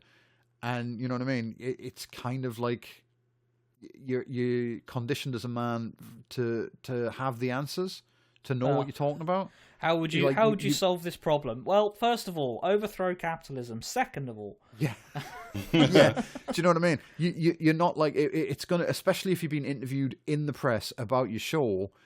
You kind of, people are going to be more likely to watch it if you give a definitive answer, or at least an at least a confident answer, than if you go, well, I don't fucking know. Do you know what I mean? That's not my job. Like, I think in pursuit of trying to find the answer, we might have to overthrow capitalism. But I think that really, I think the issue, or to to have a completely different settlement because what do we need? Well, we need much better education. We need restoration of youth services and youth workers. We need digital online youth work. We don't take that seriously enough in the UK. On the continent, they take it much more seriously than us, particularly Belgium and Netherlands. In the UK, we have a website called The Mix, which is a digital online platform with youth workers working online with people in spaces. Gendered Intelligence also do that work as well for trans kids, which is they do wonderful work. Donate to them, but more of that. So, and also more websites like mine. I don't get every November I compete with the Manosphere for the No Nut November Google search, and I tend to get 50% of all of that. And so it's me versus NoFap, basically. And 50% of people, of young men Googling, how do I get tips for NNN? How do I get through NNN? No Nut November tips. How do I survive NNN? On the Google search. Half of them come to me, right? And I have like a little Patreon like you guys do. And I've, like 100 lovely people who think this work is important. But it's not government funded. There's no way I'd get government funding for doing what I do. So funding for that kind of thing, proper funding for schools. Schools need to put PSHE at the very centre of what they do and give less of a toss about exam results and stuff, but have much more pastoral care in schools, make schools a more pleasurable place to be in. And ultimately, the whole show is like, I've used the word violence about the show. The way I think about violence is what happens when you do not have the freedom to choose to agree, where you do not have any consent whatsoever. Okay, that's what a violence is to me. And so what's the opposite of that? Active consent, where we all have the freedom to choose to agree and we can always have more of it. And so really it's this kind of Spinozan idea of increasing joy is our increased or augmented capacity to act, both at an individual level, but also at an interpersonal level, at a community level, like school, workplace, but also at a broader societal level. And in order to do that, we might have to have communism, but they're the things that we need to focus on, in my view. And they're doable because we used to have them. So we could have it back. But Justin, I don't really understand, because your job is superfluous now, because we're going to show Adolescence in schools, and that'll do it. Yeah. So do we want to run down the things that have been said about this show? Yeah. So the first one is like it was the writer, not Stephen Graham, but Jack Thorne, has said that like he thinks the show is mainly about the epidemic of knife crime in Britain. Which, I mean, that is a right wing shibboleth, if like ever I heard one. Like knife crime is on the rise, and obviously like knife crime is terrible, but like it's not. I wouldn't say it's an epidemic. You know what I mean? That's like that sentence. And also, like the epidemic of knife crime is something you hear from people who call London a no-go zone. Do you know what I mean? Yeah. Like, and also, like, I don't understand it. Like, you wrote this show. You must have developed or devoted considerable like brain space to doing that, because it is a very well written, very well observed show. And then your takeaway is like knives. Yeah, he shouldn't have been able to buy a knife on Amazon. Yeah, that was my takeaway. Yeah. Right. It's also, I mean, it's not his only take, because his other one is that they need to ban phones. I think I'm sure I've seen that attributed to him. Ban phones for under 16s. Well, that's the same. Isn't that the same thing as like? I mean, entirely different topic and not for tonight, obviously, but also like the mother of Brianna Gay, who's also like now campaigning for no phones for kids under 16. I think, isn't that? Yeah. Yes, and that is. I'll in a second I'll get to why, like, what the real issue is. But another one is that, like, obviously, called on Keir Starmer to show Adolescence in every school in the country, and Netflix have now made it available to schools through some program. I don't know whether it's free or whether, like, I assume Netflix are getting paid somewhere along the line for this, but it's now available for schools. But I mean, I don't know any teenagers like these days But I guarantee you, like, if, you know, my kid, when she was like 13, 14, and me when I was 13 or 14, if you'd sat either of us down and said, right, okay, we've got a 4-hour drama now about very serious issues and you have to watch it and learn something, there is no fucking way I'm paying attention to that. You know what I mean? You would need that fucking, like, the Ludovico technique to get me to even look in the direction of the screen. You know, it's just, that is, like, that's not how you, like, communicate an idea to children. It's not even a TV show directed at fucking kids, though. It's not. No, it's not. Like, well, the show also like specifically says several times one of the real issues here is that, like, adults make these decisions and don't speak the same language children do. Yeah. So why are you showing children the show where they are demonstrably smarter than the adults and understand what is going on, while the adults do not? It's just insane shit. Yeah. Yeah, but it is very Labour policy, though. Do you know what I mean? Oh, yeah. Like, it's an easy sound. Obviously, Keir Starmer's all over it because it's an easy soundbite for that fuckwit. You know, like, oh yeah, I watched it with my kids. It was very harrowing and difficult. It's like, cool. Let's subject that on every child in the land, then. Sure. That's the thing. The things that we're seeing in response, I hesitate to call them discourse because we use that phrase way too much. But not we on the podcast, but generally.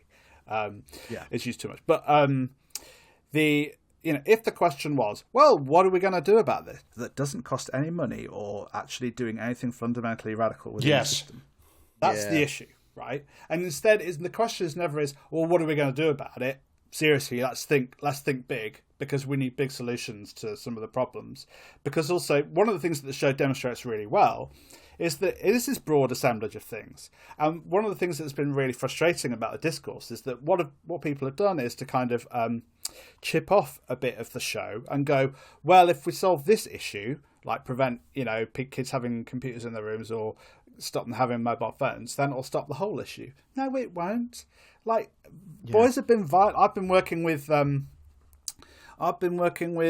boys and young men as a youth worker since like 1998, and they're a lot less violent than they used to be. Like, boys used to be way more violent and way more misogynist. Yeah. Oh yeah, like it was way worse when I was at school. Yeah, like, you know what I mean. Like, no one at my school ever got stabbed. Like, do you know what I mean? But yeah, people used to get like fucking punishment beatings regularly. Yeah. It was just, it was ridiculous, and it was like I say, the teachers and the parents and the adults it was just, oh well, that's just how kids are, well, boys will be boys, and it's just like it's always been like this. Like, yeah, okay, kids have got phones on them now, so they can look at the internet whenever they want, but the internet didn't invent this shit, and it's like. The reason this the problem, it like, people have said the show, it's got so much to say about misogyny and so on like that, and it's like, no, yeah, like one of the main issues for why, like, in the show, why the kid did this is misogyny, but the show's not like, the show doesn't really put a big spotlight on that. It's very subtly pointed out, and like, it's like, are you really suggesting that this is kids are going to watch this and come away with like that as a message, when it's so subtly done and the show just barely touches on it, and like, it's just, I don't think it's particularly effective messaging, and I don't think, like, you know what I mean. And again, it's like you said, the show, the entire focus of the show is men. It's all like. It's all about men and masculinity and everything, and it's like, okay, yeah, the show does point out that misogyny is a problem. It does, like, suggest that, but also, like, is this really the sort of, like, you know what I mean? Is this really is the answer to, like, men feeling more important than women and, like, sidelining women and not seeing them as people? Is the answer to solving that a show where, like, that is so heavily focused on men? You know what I mean? Like, the girl who gets murdered isn't even a character in the show. No, she's literally a photo. Dead. Not her family. Yeah. She's dead. She's dead before it starts. You never meet any of her family. Like, she doesn't get a single line. So, it's like, I suppose, I'm not trying to be just contrarian, but I think it is also important to add that it is overwhelmingly men who commit these violent acts against women. Oh, yeah. So obviously, I mean, like needing obviously to try and encourage men, I suppose, is what they're trying to do with the show. Encourage men to try and take some ownership of that, like, you know. Yeah, but it's like the show, you know, it doesn't have any easy answers. It doesn't have any, like, it doesn't even really suggest any solutions. So I don't see the value of forcing children to watch it. Like, what are they gonna... 100%. But there's never any value in watching any video No. at all. In fact, there's never any value in looking forward at the teacher. Like, really, the best teaching is also like interactive experiential teaching, which takes effort. Yeah. And it's also like for a show where like everybody's like, oh, we need to show people this video. It's like the second episode makes a very explicit point that some of the problem, at least, is teachers passively saying, oh, why wheel out the video again? The show is literally telling you, don't show these kids more videos. And your answer is, what if we show them a video? Like, even within like the construct of the show... What are you like? What are you doing? Like, what? Pity the poor teacher that has to fit in. By the way, 4 hours of a drama into their already overfilmed, exam-focused. But you know what? Curriculum. But if they gave me 4 hours, like I'd dream of getting 4 hours to teach like 4 lessons. Like, I barely get 20 minutes sometimes. Like, I get schools saying to me, you know, so I'm freelance, so I get schools who pay me to come in occasionally if they ever have the money, which they don't seem to anymore. But they say, Justin, okay, we've got like a 35-minute slot for you. Can you speak to the whole assembly? What we want you to do is healthy relationships, porn, and consent. And I say, no. I can't do that, and I won't do that. In 20 minutes for 200 kids. Like, good luck with that. Yeah. Your kids will be bored. They won't learn anything useful apart from the name of my website, but they'll be so bored by what I've said, they'll think, there's no way I'm going to that fucking website. And also, you won't pay me enough, and it's just not worth it. So it's... and it's like, well, if I do this, if I continue to keep giving you bad sex ed, and you just tick a box, you're not going to take a whole school approach. Like, what are you doing for the whole of the rest of your school? And this is one of the... I think that this series should be shown in schools, but only to senior management teams. And they should have the Ludovico technique. And they should be like, we need to make our school not like episode 2, right? If our school bears any resemblance to episode 2, we have to change that now. Because we are contributing to this. And this is we are part of it. A big part of it. Yeah, and I mean, what I will say as well is about the statements that like Jack Thorne's made about, you know, what the show is about and what the show like suggests and what the answers are and everything. There is a possibility that, like, you know, he might not have said any of that, because like I think one of the main things you have to tackle if you want to solve the problem of like male violence on a societal level is you need to abolish the British press. Because like that's why, seriously, you know, For real. Yeah, that's why, like, you know, it's like, oh, Andrew Tate gets name dropped. He's the big problem at the time. But like, you know, where did he come from? It's like, right, he's on the internet and he's telling people that women are property or whatever the fuck he's doing. And it's like, yeah, he's a twat, but like, you know, we were offered, the government was offered the opportunity to have him extradited from Florida, and apparently didn't respond. Yeah, it couldn't be asked. Or I mean, more likely, didn't want to bother. They didn't want to do this because they knew the press would go after them. Yeah, because you know what I mean? He's a darling of the right wing, and we can't afford to scare the right wing. And, like, the thing is, though, like, as you know, it's like, yeah, he's like fucking, he's racist, he's misogynist, he's like he's just all kinds of arsehole. But there's always been people like that. It's like, yeah, okay, if it's not Andrew Tate, it'd be someone else. Yeah, it would. And he's good at social media and he's good at like self-promotion. But like, you know, the main thing he does is like, he's a grifter, right? He's like, he's selling people like get rich quick schemes, which are all such incredible stuff. The Man Academy or whatever it's called. I had a quick glance at it for some other shit. And it's like, it's just generalized shithouse financial grifting as well. Apart from the misogyny, it's a lot of like crypto bullshit and like, Let's go back to your point about the thing is. Sorry. the thing is, like, you know, that he is a symptom. He is not the fucking disease. Do you know what I mean? Like, society has always been incredibly like misogynistic and sexist as long as I've been alive. You know, like it's just like kids. We didn't have the internet when I was at school, and kids were still like sexist as fuck. Do you know what I mean? Like when I left school and started like. When I left school and started like work and everything, everyone was still incredibly fucking sexist and just like racist and terrible, and it was ever thus. Do you know what I mean? But you can't tackle why that is, because to do so you would have to undermine like a lot of, you know, like if the government ever came down and said, right, okay, so you need to stop with this, and here's why. You've got to be like everyone. You know, it turns out men aren't just superior to women and everything. Well, then. You know, the papers are going to fucking kick the fuck off because, like, all the papers are owned by men. Fundamentally, like, the reason Andrew Tate is a darling of the far right is because he is not a threat to patriarchal capitalism. Yeah. Whereas, you know, your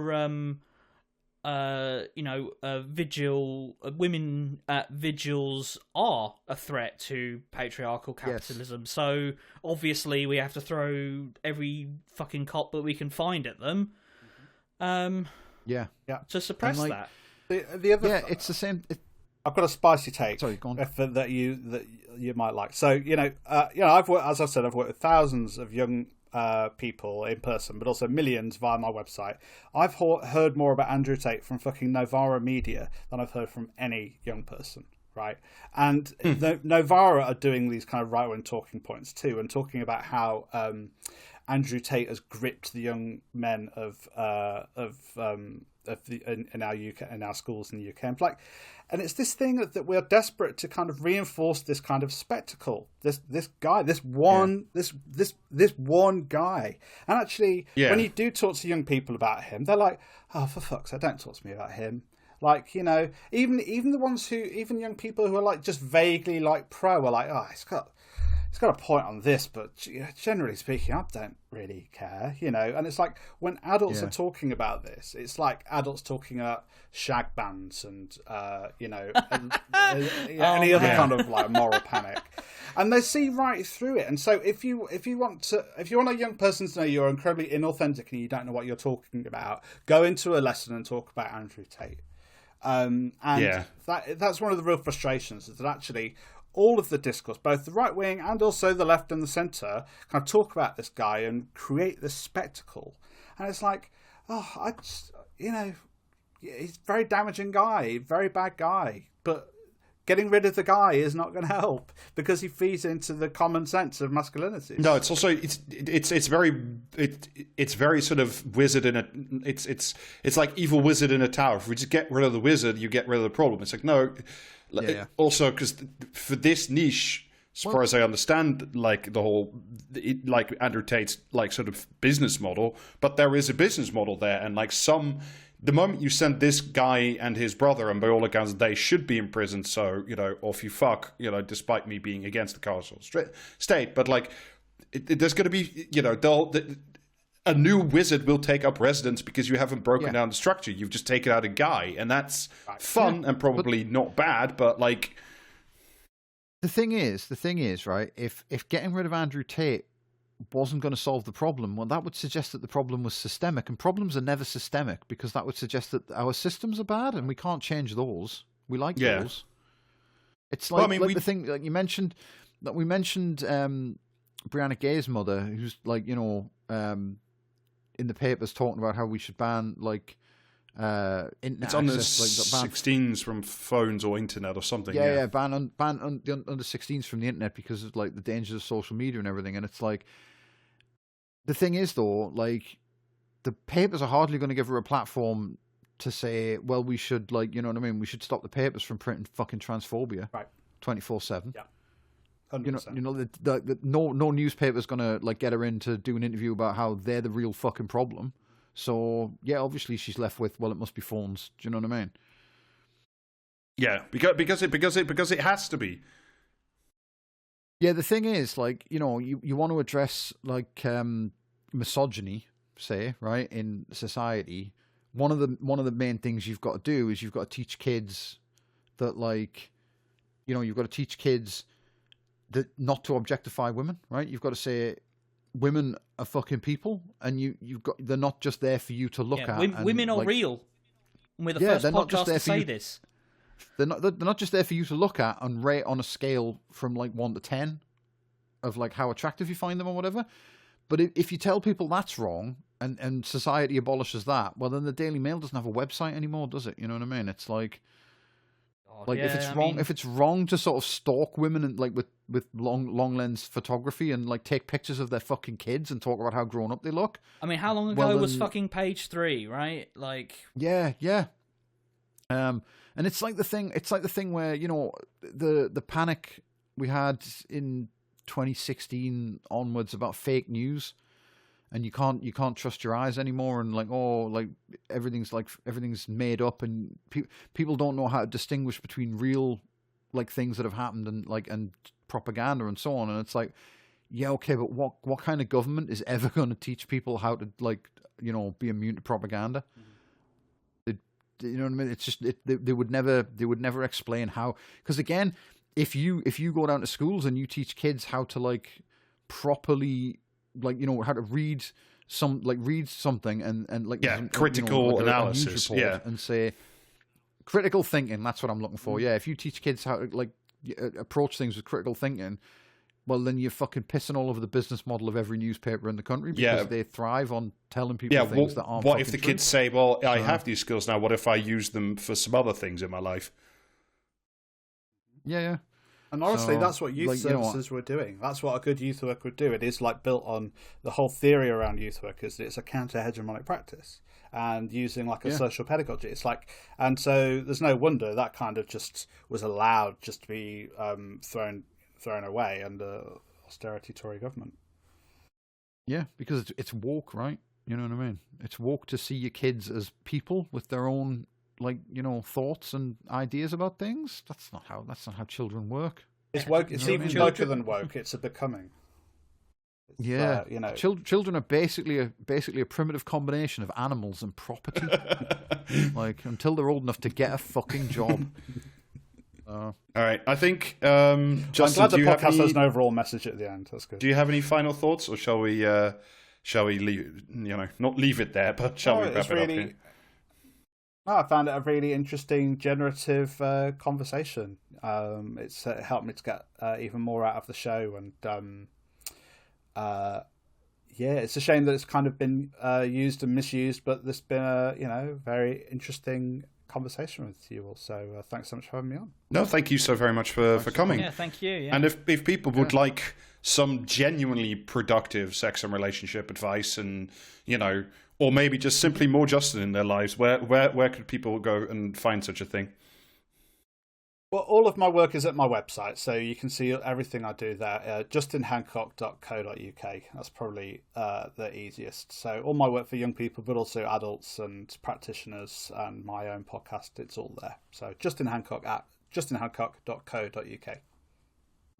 Yeah, and if you can, like, support Justin's work, like, I've been reading it and like seeing it online for like a really long time, and especially in this, you know, very shitty time of youth education for anything, you know, the resources we have should be treasured and supported. So that, you know, thank you for doing that if you can. Very kind, thank you. And on our side, you know, whatever, this is episode 335 or something, but just in case, we have a Patreon, patreon.com/praxiscast. There's 2 bonus episodes a month. We're going to record the next one right after this, which will be a change of pace.